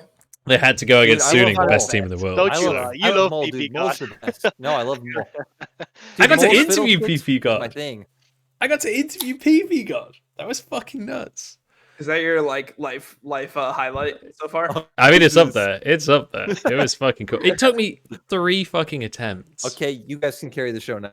Yeah, I'm also gonna run to the bathroom as well because I've not been either. Okay, nice. I'm used to hosting, so I'll just. Right, okay, Dom, take it away, my friend. All right. Welcome to Crackdown. Yeah, welcome to the Crackdown. Welcome to Face Check. I'm not sure which one it is. Well, actually, it would be the Crackdown because Face Check I don't really host. It's normally Degon hosting that one. But yeah, I mean, I guess one thing that I would talk to you about would be just LPL in general. Like, so for me, it's the most fun region to watch, right? Like, I've been watching a ton of LPL, and like, there's so much fighting. What do you think LPL needs to actually become like really relevant in terms of Western viewership? Because it feels like no one really cares that much about LPL, and that's why up until Worlds, you don't see like people hyping Suning. You don't see people hyping V5 and all these people. Like, you see some hype for PB God, but it's mainly just because his name is PB God, right? It's not because people actually like know what his fucking play is like. So what does LPL need in order to really like get to the next level? Do I just need to live view every fucking game of LPL next split or what? Pretty much, yeah. I think the biggest issue is like we compete with LCK, right? And LCK has got its cult following. So until we get a cult following like that, it's not really gonna happen. And the biggest issue that we have is that like I'm new. I'm only coming in this year. So's Jordan. So's Munch. Like the casters are constantly being reset and re-put in again. So I think the biggest issue is just having consistency there. Like you can't really latch on to a name with LPL because everyone just fucks off like 2 years later. It was Raz, right? Like it was Raz with Fruskerin and there's Frost. There was Spawn. There was Patient Time. I think was there for a little while. Papa Smithy was there. Atlas was there. Like everyone just moves on to greener pastures. So I think the biggest issue is just actually holding down people that can stay there, building up the name of it through through winning world championships and stuff. And now Jordan's going to give me his drunken take. But basically, that's mine. I was going to say, I have some alcohol in me, but I've said this in the LPL Discord. I will not cast a region that is not LPL because honestly, I never planned on being a caster. I only casted because LPL is fucking awesome. So, hey, LPL fans, you can count on me. These guys, these European lads, I don't know. For me, you can count on me. Look at that jersey. He's in it for the long run. I even committed to my viewers that next year I'm going to make more of an effort to just live view or even just VOD review a bunch of LPL games during the split because I personally fucking love LPL. And like, this just came from my natural progression of just, getting back into Pro League. Obviously, I played as a player for a while, and I watched all the big matches. In 2019, I live viewed all of Worlds, but I wasn't somebody who was super connected to the pro scene until this year, and I kind of just gradually went into it. Like I was co-streaming at first, and then that started getting like more and more views, and I was like, oh shit, I guess this is like my niche. I guess this is what like people want to see me do. So next year, I'm just gonna try to fucking draw more hype to LPL because I feel like these players are fucking exciting. Like if you watch Bin play during the regular season, why would you not be hyped for him at Worlds? But the thing is, it's like, what day do you get? Do you get like Sunin top esports V5 JDG, or do you get like BLG and OMG? Because like they're not quite the same. Yeah, no. I remember. I did a sec. So I don't even like cover LPL on FaceCheck, right? It's an NA mainly only show. We did a whole segment on FaceCheck, and I know you guys remember the fucking game between DMO and FPX Game 2. You guys remember that fucking that play? Oh my god, that Caitlyn play on the Nexus. Jubin. Yeah. Jubin literally deserves punishment of some sort. Like that's like fucked up. Like that is fucked up what he did. Yeah, I do want to say, right? There's 17 teams in LPL right now. I feel like every team has at least some good player that you can latch on to and be like, except for Xiaopeng's okay. Their jungler, he's a Rek'Sai one trick, but he's can all look right. okay on Camille, Yeah. Oh my god, there's HX. But yeah. Hey, Mark was on DMO. He made it to Worlds. True. There we go. Hey, Shie was on DMO. He made it to Worlds. Yeah. So there we go. Hashtag fires Jubin. That's my cult following. Like the guy's named himself after a bin of shoes. Like I don't know what you expect. Yeah, exactly, dude. What type of name is that? He can join Mitsuki, who became a model after he left DMO. Yeah, what the fuck? No support to retire to become a model right He's away. Like not even a famous player. He's just like, hey, I've got a small amount of fame and I'm handsome as fuck. I'm gonna go be a model now. See ya. Yeah, and Jubin is neither handsome nor good, so please get him off the roster. That's all I'm saying. All right, I gotta move this away from the Flame Shubin stream now. So okay, I want to return to Worlds here. Worlds? What? I know. It's not that exciting, guys, but let's talk about it. Kind of cringe Munchables, but okay. Look, I'm a kind of cringe guy, okay? I'm from the UK. We revel in that. I don't know if you've seen the UK office. It's very much evidence of that fact. Let's talk Damwon versus G2. We talked about it pretty extensively earlier, so we'll just quickly touch on this topic. I just want to get hard predictions now. After we've already, and I'll link a timestamp in the YouTube VOD of like when we actually talk about this and that. But let's put some predictions on the line here, boys, of Damwon versus G2 and how we expect this one to go. You just hype on predictions because you're like winning predictions in the right broadcast. I'm not gonna say anything crazy or anything like that. All I'm saying is I am literally the god of predictions. Okay, that's all I'm gonna say. Anyone that's beneath you in predictions just probably doesn't deserve to live. I agree. No, it makes sense. I didn't say that. You said that. Yeah, sure. I'm already banned from co-streaming. So who the fuck cares? I can say whatever the fuck I want. Okay, I'll throw out mine. I already said it. I feel like Dom kind of convinced me on the 3-1, but I feel like I got to stick to my guns. Damwon 3-0. I love G2. I really would love to see G2 win. I feel like their preparation is great. Their adaptation is great. I feel like they can stun Damwon with the style that they play. But again, I feel like Damwon have just looked like machines. It looked like robots with how they play the game. It's absolutely perfect. They have no weakness in any lane. When you think about G2, right, their weakest lane is bot, even though Mickey is at an insane tournament. I feel like Ghost and Beryl have been playing quite well. I don't think they'll be able to punish their bot lane. I feel like their top side should be better. So I'm going to give it 3-0 to Dawn. But Carlos, please prove me wrong because you're the most baller owner in esports. Man, what is wrong with That you? was the sellout last sentence over. You're literally trying to win over Western fans, and then you go 3-0 Dom1. Like, just You're like, G2, I love you, but Damon's gonna fuck. Wait. Do you remember on the crackdown when I tried to win the TSM fans? Yeah, Dude, no. I'm going all in. Yeah, no, I tried to win the TSM fans too. I think they've all just boycotted me, and now I get like 40% upvoted on Reddit, no matter what type of content I do. We said fourth in the group, man. What can we? Yeah, no, I love how that's the actual decision you have to make as an analyst. It's like, do I try to like please the NA fans, or do I just say like what's actually going to happen? Yeah. Do I care about being correct, or do I care about some like random internet points on Reddit? And to this point, like, you know, maybe next year, like I just started co-streaming this year, right? So like now I'm like starting to like realize the pop. Maybe I'll just sell out super hard and I'll just hype NA really, really well at the next tournament that NA goes to, which will probably be MSI unless we get our fucking seed docked for like a Taiwanese team or something. Who knows? Oh, Jesus. You know, maybe next year I'll just full sell. Like, you'll know coming into Worlds if I'm just like, yeah, I think NA is gonna fucking win this shit. Like, then you'll know it's like, okay, Dom doesn't care anymore. He's just all. You're just there like, I'm a sham, but I'm a rich as fuck sham, and there's nothing you can do about it. Falling out. That's a shame. All right, Dagda, what's your prediction, mate? I'm gonna go with what my pick'ems were. I'm gonna go 3-2 G2. 3-2 G2. Yeah. Where are you at, Dom? All right. Which rhymes as well. It's I'm up 3-1 on Dom1 in this series. I hope G2 wins though. Yeah. I want to get the fucking predictions for the top side of the bracket. We got 3 LPL casters here, right? Like we got to talk about TES for sitting. All right, I'm gonna put it on the line. 3-0 TES, which is probably a crazy prediction of most people considering how this tournament is shaped up. I'm in the second 3 CS echo finals vividly through. I casted that semifinal actually, so it's fucking there. I feel like TS will crush Suning. I love you, Suning, but I don't love you as much as 369. I'm loving this because do you know what?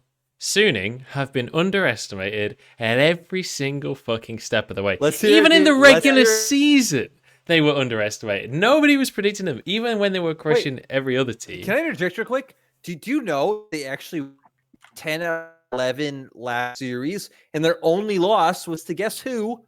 Top Esports. Yeah, but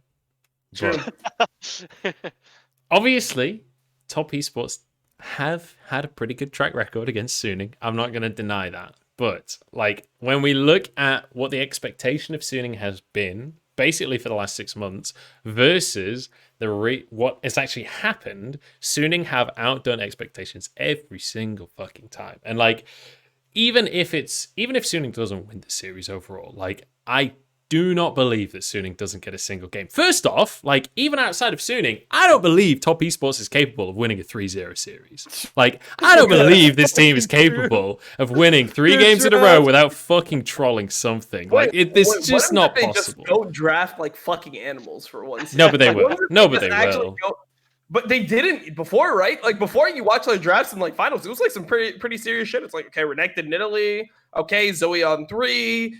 You know, Jin or Ashe bot lane with the support, with whatever support you fucking want that complements the team comp. Well, like it looked pretty fucking good when they played against JDG. So at what point did they just like decide on like no? Game 2. Fucking Jarvan. Game 2. Jarvan, it's like what? They're gonna come in and just like you guys, they're gonna be like, this is 3-0. No worries, guys. And they're gonna disrespect like crazy. They're gonna get absolutely railed in game number 1 at very least. And then later in the series, they'll go, wait, hang on, guys.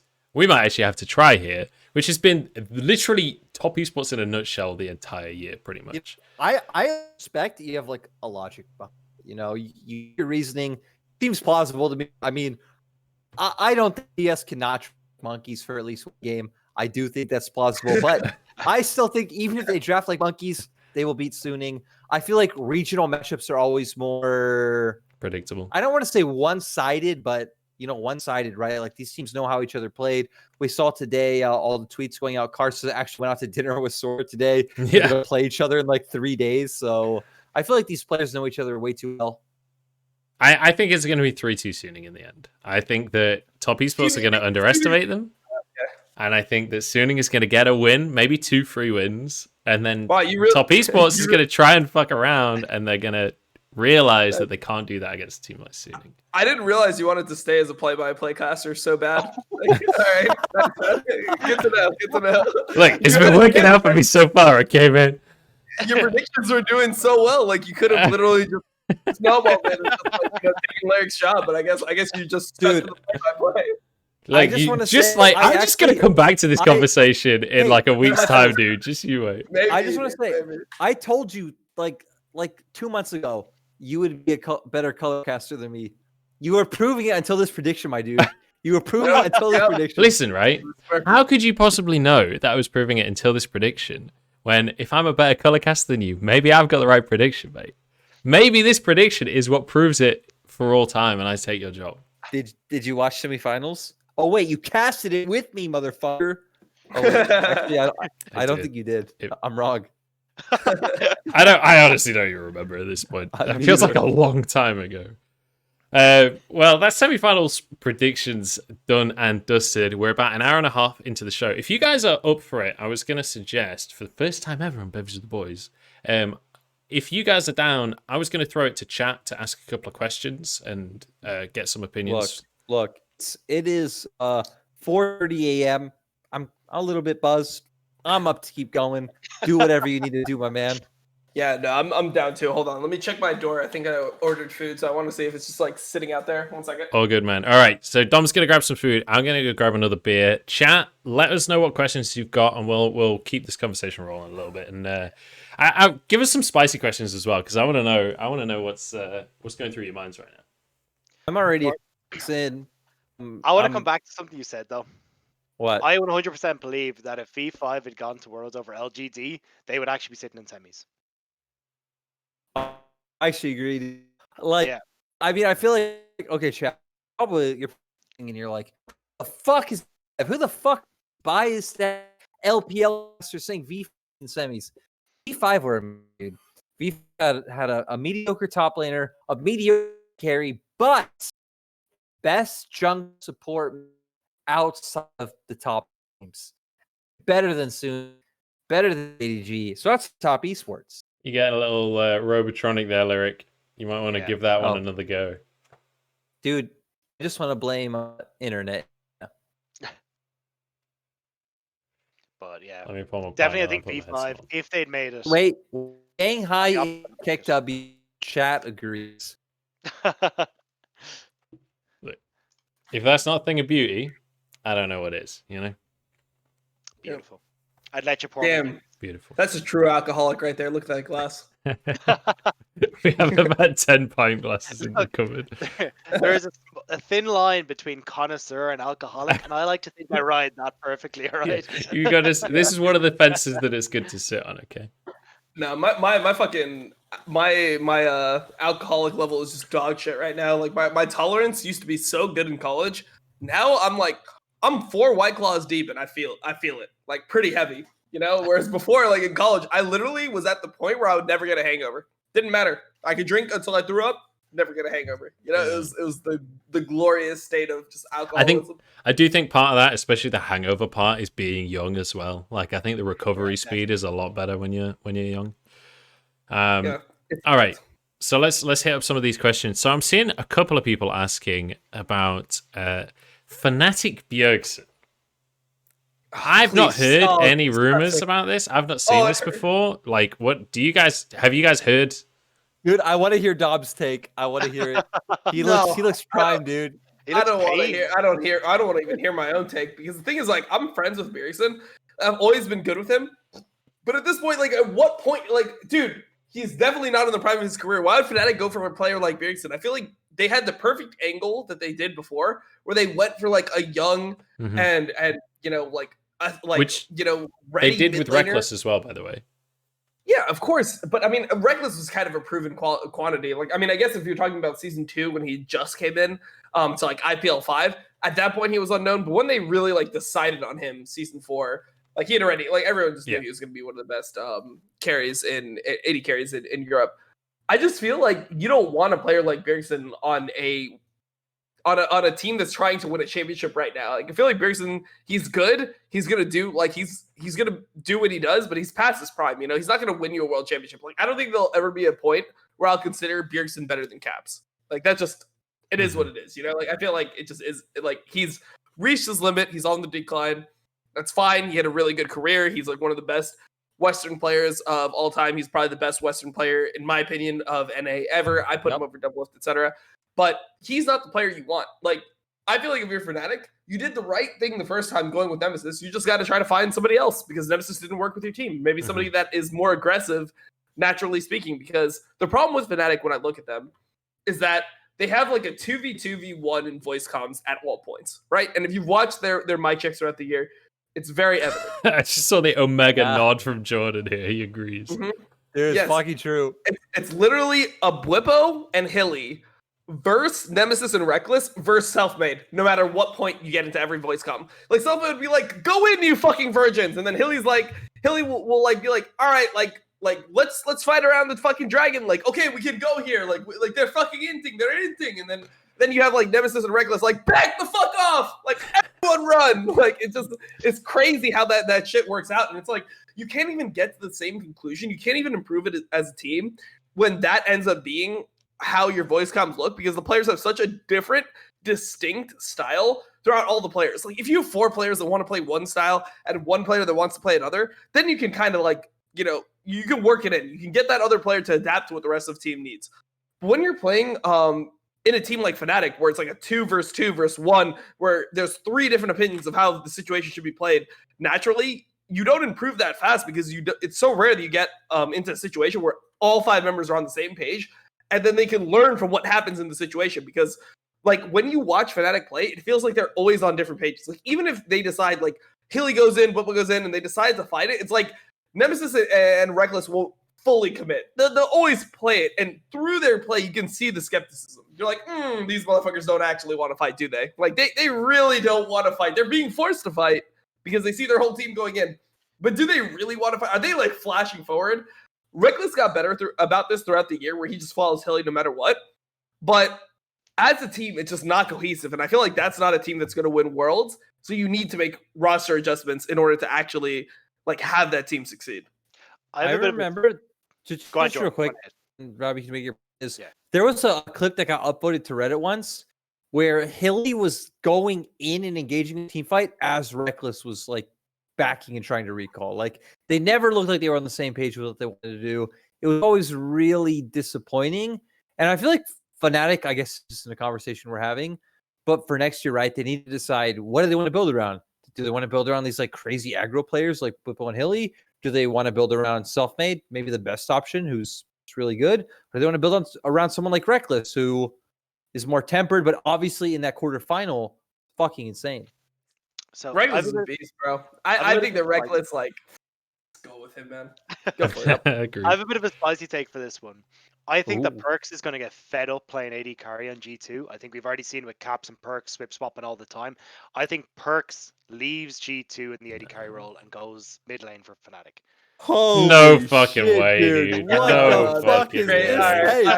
Even if he did, he would just be like team manager for G2 or something. There's no way Perks leaves G2. Not a fucking hope. Jesus Christ. I don't know. I just can't see that man. I think that man is just torturing himself in the AD carry role. He doesn't look like he wants to be there. Dude, as someone who's played it for 8 years, AD carry sucks, man. Like, he's definitely torturing himself as a mid laner playing AD carry, but I don't think he would ever leave G2. I don't know. I just feel like he's not past his prime in a mid lane position. I still think he can do really well, and the only way I see that happening is if he does skip from G2 or they end up pushing Caps out. That's the only way. I was gonna say I feel like G2 would lose Caps before they lose Perks. Maybe. I honestly believe that. Yep. Yeah, I can see that actually. Okay, well then his Caps goes back to Fnatic. That's Caps Fnatic. But I think there's something that has Fnatic finally world champions. No. Think about how good Fnatic would have been if they had Caps instead of Nemesis. This year, it would have been insane. That's actually a Western team that could like topple everyone. That's a Western team that could come in as a favorite. Honestly, that's the difference that makes. So I saw another question in chat earlier that I want to bring up. So I think it was Helia in chat wanted to ask. So LCK and LPL teams, they play best of 3. they're doing consistently better across the board in international tournaments. LCS and LEC do not play best of 3. Do you guys, A, think that will make a difference if these two regions did start playing best of 3? Would that improve international performance? And B, do you think that the leagues would actually go in for that? Because they tried it in the past, and for viewership numbers, it didn't work out. But that was, like 4 years ago, I think it was? 5 years ago? Well, Dom, you want to go first? You want me to go first? Sure. I don't think it will ever happen ever because they tried it and it failed, and Riot is scared to fucking change. And the numbers in NA specifically are dwindling. Maybe they could do it for LEC, not for LCS. LCS is like so scary as it is. Imagine if they start broadcasting best of 3. We got Immortals versus Dignitas, dude. Holy shit, I wouldn't even co-stream that. That would be the point where I'm just like, you know what, motherfuckers, you can have your co-stream. I am out. I would rather just fucking like play with my dog or some shit. Like, I will not watch that series. So maybe for LEC it could work. What I think the route should be, instead of best of 3s, I think expansion could be really good for LEC. I feel like if LEC went from 10 to 12 teams, we saw how it worked with LPL. Obviously, there's some bad teams because the LPL like went to like fucking 17 or some shit. But I think you could field like 12 teams that are pretty competitive in LEC. If you look at LEC, when you look at EU Masters, right? Yeah, you look at EU Masters, but just in general, right? Like LEC, the worst team in the league was 6-10. The teams that made playoffs were like 8-8. So it's not like there was a massive difference between the teams that were like 6 that were competing to potentially go to Worlds, or the teams that like were completely out of it. So I feel like when the league is that competitive, that's an angle for expansion. Wait. In NA, you still have the huge difference between top and bottom, so I feel like it wouldn't work there. Dom, it didn't change best of 3. You retired, right? It was always just fun when you played. Yeah, I played best of 1s for my entire career. Outside of obviously like playoffs and stuff. Would you have liked to play best of 3? Oh hell yeah! I was coming from like coaching in LMS, where in LMS when I started we were best of 3, then we moved to best of 2, and then I left into regions that were best of 1.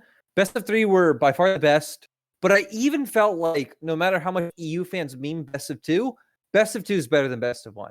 Because you still get to come in with either 2 prepared drafts, like 2 different strategies, or you could be a team that actually wants to adapt from series to series, which is so much more important. The fact that your practice is more meaningful, because the fact that as a pro team, I'm spending like 5 to 6 days a week practicing to play 1 or 2 best of 1s in a weekend blows my mind, instead of potentially playing 6 games if I play 2 best of 3s. Like, well, man, you get to adapt, it blows my mind. When you play best of 1s, it's like everyone just kind of like gets their comfortable champions throughout the week, and like you have your own champion pool, and then you get into the best of 1s, right? Like it's normally 2 best of 1s a weekend, and it's just like you end up with random team comps. You don't actually get to play strategies because there's no like fallback. It's not like, oh shit, we played one strategy, it failed, let's go to the other one. Like if you lose that first game, it's a fucking loss, right? Like it's tallied up in the column. And at the end of the day, like maybe it's a little bit better now because there's 8 teams that qualify from NA to playoffs. I don't know why. Oh god, dude! But like there's 5 to 13 teams. It's something. So now, like at least it's like, oh, we're probably gonna make playoffs either way. So there's more room for experimentation. But in general, it just feels bad to like play that type of format because group stage, yeah, it's best of 1s. At Worlds, so maybe it's kind of an advantage, but at the same time, LPL just plays so many more games, right? Like you look at how many teams or how many games a team like Top has played throughout the year, and you compare that to a team like Team Liquid. It's like, oh shit, like Top's played like 40% more games, 60% more games, some shit like that. It's way better for the teams that have played more as a team because that's where you get like all your practice in. Yeah, go for it. To give that a bit of perspective, like I think the other caster from LPL who is in here, Hysterics, gave us a perspective, and he told us we casted like 170 like games or series. I can't remember what it was, but we casted so many fucking series this season. It's like, dude, can you imagine playing like 300 games in a year on stage? Like that's actually mind blowing to me coming from coaching. That like, holy shit, these LBL players played like 300 fucking games. There's a lot of players that don't hit 300 games in solo queue a year, right? Like 300 games in solo queue is actually a reasonable number for your average player. Like, can you imagine playing that on stage? Yeah, I haven't played that much solo queue like this year compared to like previous years, and my main account has like 350 games. I barely played this year compared to like how I used to play. So I mean, it's a lot of fucking games on stage. Plus, like that's how it used to be back in the day. I mean, maybe I sound like a fucking boomer, but when I started playing in We're all season boomers 2, here. Don't worry. Dude, IPL 5, dude. I This is the remember Boomer the Brain days. Trust. yeah, you know, IPL 5 was the only international tournament we didn't qualify for as Team Dignitas in season 2. Yeah, because we were in Korea at the time competing in OGN, which is like old school LCK. So we had to play the qualifiers for IPL 5 on like 250 ping, and we just couldn't even beat like the 8th place and 8 teams with like 250 ping. It was just too bad. So I came from the era where you used to only play best of 3s. You only played best of series. Like the first round of a tournament would be best of 3s or best of 5s, and you'd have a losers bracket. It was normally best of 3s. What happened to fucking losers brackets and best of 5s, Matt? Like, why do we have losers brackets in World that used to be just the formula that you used to determine who the best teams were? So I actually have a real answer for you there, because for context of anyone at home that doesn't know my background, I worked a lot in production. And when you talk to producers that worked in television and terrestrial sports, they refer to it as, but essentially like baseball, football, etc., etc. The concept of double elimination is not super fucking simple. It is, but if you've never heard of it and you don't know anything about tournament formats, single elimination is like, that is default tournament. That is, everyone can understand this. If you lose, you're out. If you don't, you win, right? With double elimination, it's harder to explain, and just that enough more effort and enough more difficult for the viewers at home to understand that is enough of a turnoff for television that people don't want to do it. And I have, like, my entire career, I have been fighting against the mentality of single elimination is easy to explain, therefore we do single elimination. Because I'm not going to lie, I fucking hate single elimination. But, like, tournament formats like Swiss, for example, tournament formats like double elimination, GSL groups, like these tournament formats are significantly better in so many ways. But the fact that you have to like have a big discussion with someone to persuade them that they are better is the reason that it's so difficult to get them in the mainstream, because you have to somehow explain all of that to the viewers as well. I want to say the only weird thing to me about the discussion is the fact that we have double elim to qualify 2 regions to Worlds. Exactly. Right. We don't have double elim at Worlds. Yeah. It makes no sense. Dude, it does make sense. You just need to read the fucking Bevvies tweet where they explain to you that Worlds is just about finding the best team in the world. But it's not actually about like placing like the 2 through 8 teams in terms of like how good they actually are. So that's why you don't need double elimination. But meanwhile, in fucking NA, we got Dignitas with 5 wins and 13 losses qualifying for playoffs. Yeah, I want to see it. I want to see a best of 5 between them and TSM. Thank fucking God I got to live view that. Holy shit.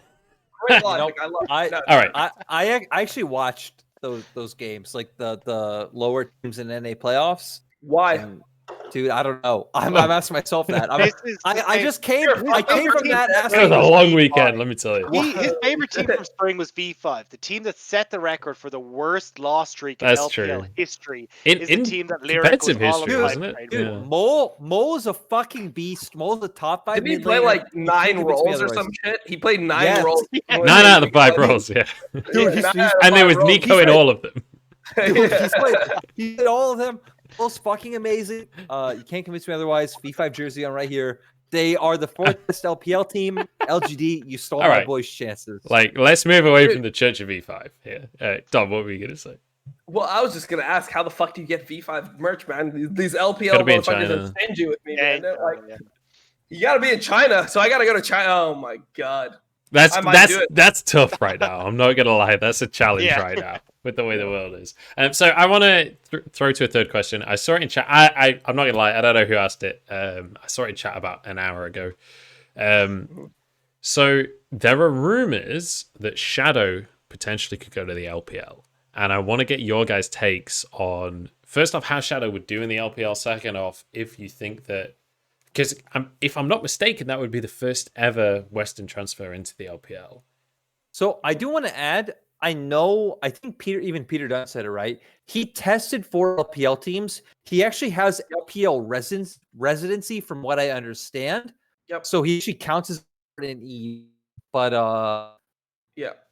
going Can you to say that again, LPL Jordan? Because you lagged a little bit there. Okay. Oh, I mean, yeah. So it's literally just that he has LPL residency, so he counts as an import in EU. But the reason why he did that was because he trialed with LDL teams and stuff like that during 2019, and they decided that like because there's no imports within EU, it's more worthwhile. Like, I mean, there's like 3 imports within all of LEC, right? So it's more worthwhile for him to just maintain the LPL residency just in case he does play in China.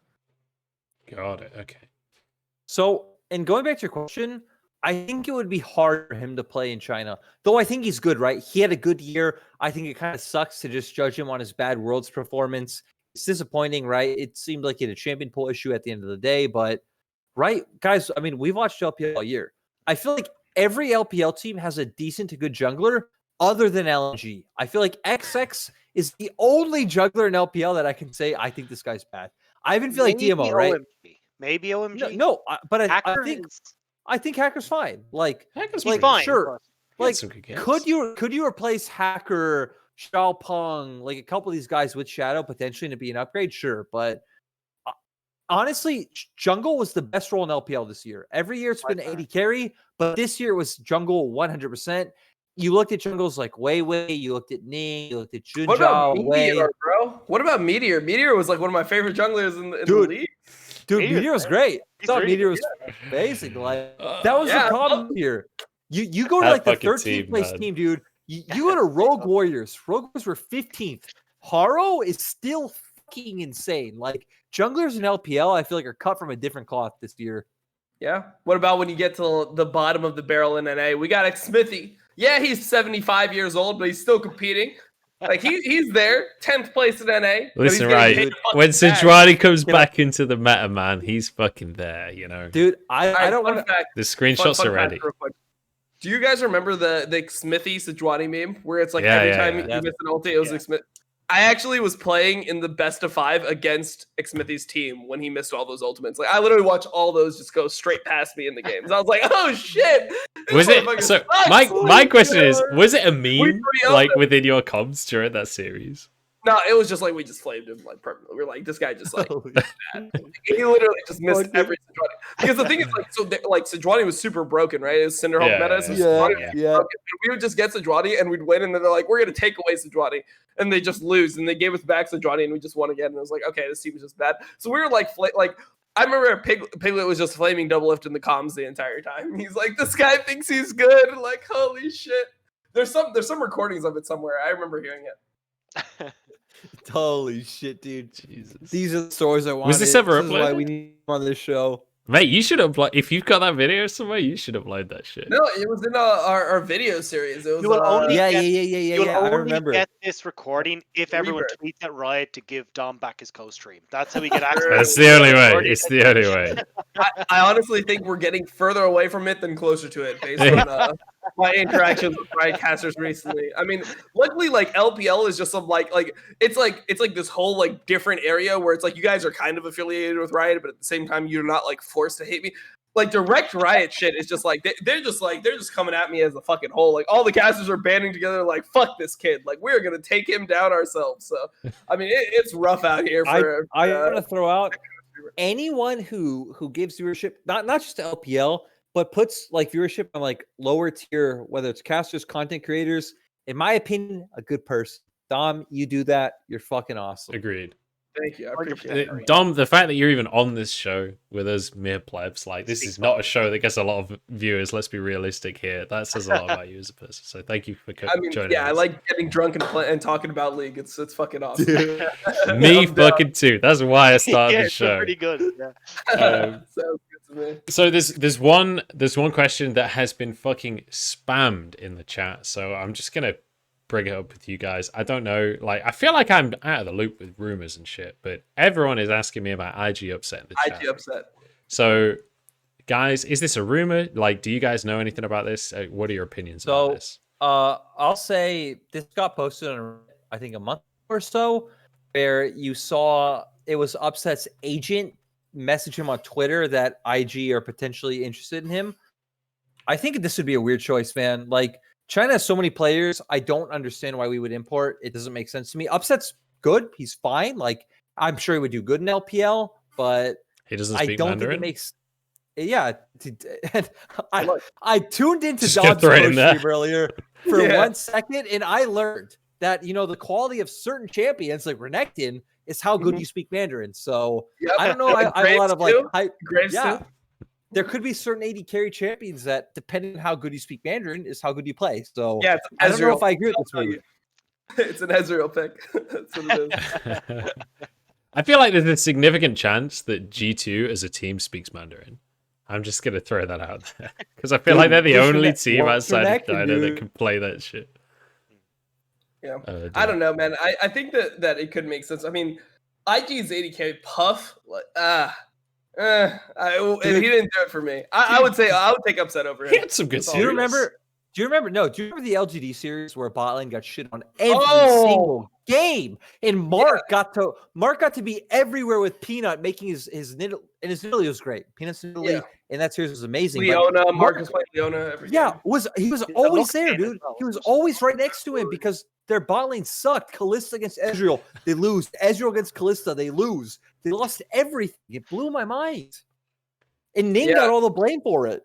Yeah, Nick got all the blame because he clears like he has 500 ping. But realistically speaking, like I felt like Puff somehow looked even worse than Bala in that series. For me, that was just purely impressive. Like I was like, damn, this guy must really suck because like Balan, everyone loves flaming that guy. Balan had some highlights though.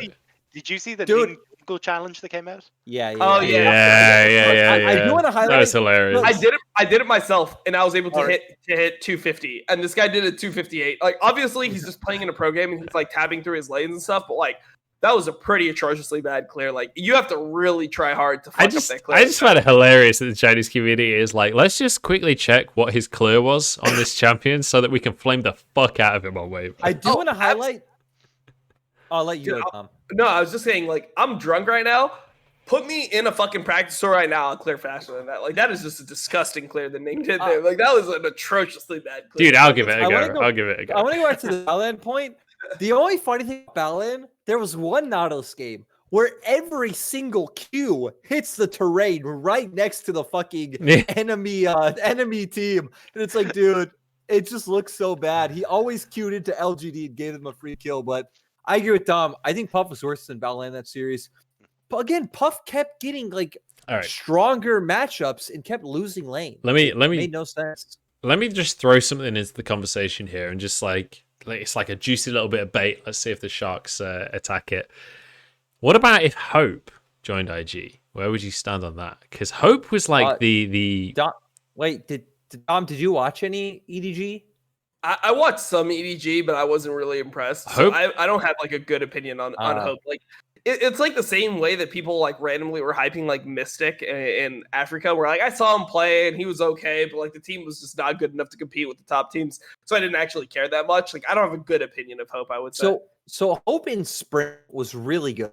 Hope in summer had I think it was like a lung issue. So he actually got subbed out for like 4 series. Then he came back in. He was kind of mediocre, but Hope in spring was really good. I think if Hope was on IG, I honestly think IG would have beat LGD, but I still don't know if I think it was good enough. Like, right, Hope kind of reminds me of like Huanfeng in a way that, sure, he's like good right now. I think Huanfeng's better than Hope, but he's still not at like an S tier level, right? I even think a lot of Hope's games in spring came down to how EDG play the game, not necessarily how good Hope is. But yeah, I think they would have definitely beaten LGD. I honestly think Puff kind of single-handedly lost that initial semifinal. And Balan, but LPL talent, I feel like Betty would do really well on that team. True. Like take Man, hang on. I have such a bad opinion of Betty because of his time on Flash Wolves. Hang on. I mean, Let's just take something in context here. Aside from Betty, Betty's not even a part of the conversation when it comes to Betty. Like we know RNG is a team that will very willingly enact contract hell. I don't see a universe where Betty goes to IG. I just don't see that ever happening. Where the fuck is Uzi? That's my question. Where the fuck is Uzi? Because I've been spectating Chinese. Yo, shout out to fucking Tencent and all those guys that actually got me an account on LPL so I can do it, or on the Chinese Super Server so I can do it legally. But I've been watching Uzi play. He's still better than like every AD I see. Well, he's actually still like the best fucking AD I've seen. I'm gonna say we can't talk about it on the show. No. I will message you afterwards. Yeah. But yeah, Okay. there's some complications there with Mr. Uzi. But you know who I think would be an interesting pickup for IG would be if they got someone like, man, even AD carries like Zhang Wuji from Rogue Warriors, I think would be kind of I think Wink's overrated. Wink's the AD carry for E-Star, for anyone who doesn't know. Yeah. E-Star were a team who funneled everything into bot lane. Like fucking Wei with their jungler would pick Jarvan, level 2 gank every single game. Didn't matter red side or blue side. He level 2 gank spot. Shao-Si and Wink at everything. I agree with Dom. I think Betty's okay. I think Betty can be an average. Dude, he's like Kramer for me, man. It's Yes. like, okay, man. It's like you're the same guy, bro. Like if you sub them out and you put Betty on fucking LGD, I'd be like, all right, dude. It's just fucking Kramer 2.0. That's kind of what you want with me, IG, right? Just let Betty- Rusty the Shy do the thing. Betty That's is true to an Kramer extent, yeah. I don't want to without see the Shy rating do in- his thing anymore. Like, I'm fucking there. Dude, that IG shit. Bin. That's what I'm talking about. Bin's the Shy Oh, 2.0. Nah, Maybe he IG needs to join. dude, Suning is chilling, bro. Just fucking contract prison all those players. Fuck it. Dude, no, you know who I need is Curse, which again, I'm sure Dom didn't watch much OMG. Curse was the best player on this team. Yeah. Dude, Curse was my 4th best LPL top laner. His team finished 14th. Like, it blows my mind. His Fiora outplay against Flandre, fucking God. amazing. Like, Bro, He I've had been like a a Flandre 1v3 as fanboy. well. Dude, I've been a Flandre fanboy since literally Snake in season 5. So in season 5, I had like a Chinese coach who is Peter Zhang. Peter, yeah. So he will like put me on because that was the first. So LPL was the first region to ever come out with the pro views, and he put me on a bunch of the pro views. So I used to watch a fuck ton of LPL in like season 5. And Snake and Flandre, like Beast was my boy. I fucking love that team back in season 5. So dude, I the watched a ton of Draven. Flandre. Yep. Yeah, the loved it. Draven. I forget the fucking player's name, but yeah, that guy was just insane. I loved watching that team, man. Like Beast was just like one of my favorite fucking junglers just because of the way he played. Fun fact: in season 5, my challenger account was named VG10WoW World 6 because he was like one of my favorite junglers in LPL. So I loved LPL junglers, man. I've been watching that shit for a while. God damn. All right, Let's well, get a drink. I'll be back in 1 second. well, I was just going to say, Oh, yeah, Dagda, Crystal. we'd just be on the 2-hour mark. So I think we are sort of coming to a close here. Dude, it is 5 Shanghai. I don't know why I'm still awake. I don't know why I'm kind of drunk right now, but you guys did it. So congratulations. I'm 4 White Claws deep, and dude, if you have no alcohol tolerance, 4 White Claws will get you on one. So I'm yeah. All right. I wanna- want to my Claws game. Before I close out the show here today, I just want to ask one more quick question, and we'll just have like a little hit on it, and then we'll close out. Okay. What do you guys think about Armut?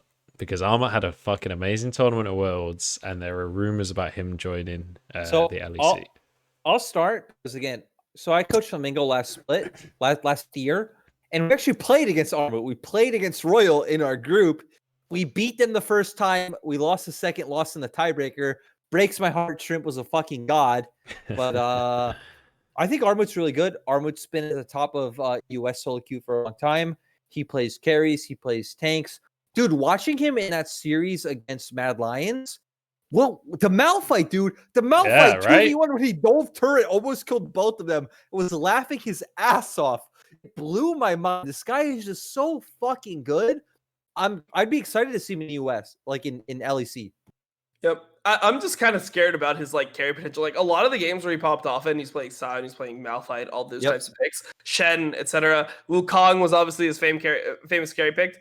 I just wonder, like, if that was a lack of scouting from Mad Lions, like if they just weren't able to actually determine what his champion pool was, or like how good Armut actually is at like the wide variety of top laners. Because when you go into LEC, you're not just playing against fucking Arome. Like you gotta remember, Arome. I've played this for like literally like a full year straight. He was the epitome of a weak side top laner. Armut I want to see how he plays against Alfari when they're playing for carry versus carry, because there's players within LEC that are really fucking Wonder insane. as well. Yeah, Wonder, Whippo, like all these guys are really insane, and I feel like they're a level above Armut. So I feel like Armut could potentially fill that, like, you know, weak side top lane that fucking Mad Lions want so desperately, so they can play around cards, they can play around humanoid, the high resource heavy players. But I just wonder if like he'll actually be able to compete with the top tier top laners within LEC. Yeah, when I look at him, I don't see like top tier in LEC, but I definitely think he'd be maybe sixth-ish kind of position, and I think that'll be like good enough, as you say, get him on the right team where he can play weak side. You get him on the Shen, whatever these tanks, he'll be fine. He'll do his job, and honestly, he's got great outplay potential. So if you do see a lot of members starting to group up and try and dive him, he's more than capable of dealing with it. So I think he could do pretty well. It's just getting the right team for him. I mean, 6, like, so top laners we think will be better than for sure are Alfari, Wonder, Whippo. Whippo, yeah. I even think, right, like, I don't necessarily think Cowboy Shard will be much better. I don't think IWDominate is necessarily great. Kryze is still new. I think IWDominate would be better. Kryze is a weird player because he's the opposite of Armut, right? Where he's not good on tanks, but he's good on all the fucking carries. So like, if you give Kryze Camille, if you give him like good games for a Jax or whatever, or Wukong, he'll be able to play all those picks really well. So I think that it's pretty interesting. I would love to see those players play against each other. For the court split, so I can really analyze that. I think all of us agree that he won't necessarily be a Wonder, Whippo, Alfari, maybe IWDominate. He'll definitely be competitive, and it'll probably be an upgrade to what Mad Lions have now.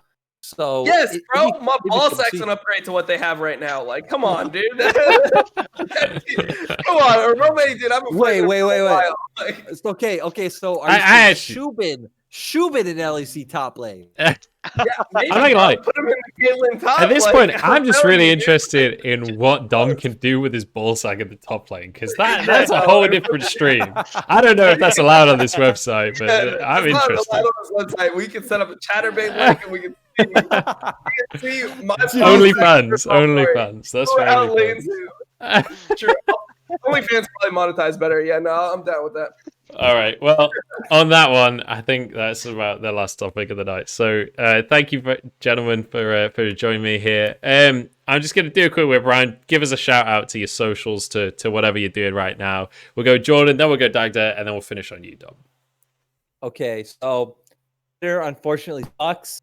It's at Jordan Corby, LOL. I can't make it lyric. I'll lose my check mark. The check mark is too valuable, guys. It's all I'm worth. You're that streamer, right? You're that guy that does the variety streaming. I've heard of you. Yeah. He plays tons of PUBG. I'm like LIRRIK. Yeah, you got that fucking funky looking cat. Like, I don't like that cat that much. Yeah. But, you know, Look, you punch the monitor. Honestly, I don't give a fuck about my socials. Watch LPL. Watch the shows I'm on. Tell Dom to bring me back on the Crackdown because that was funny. True. So fuck, even though NA fans flamed the fuck out of us. And that's it. You guys are awesome.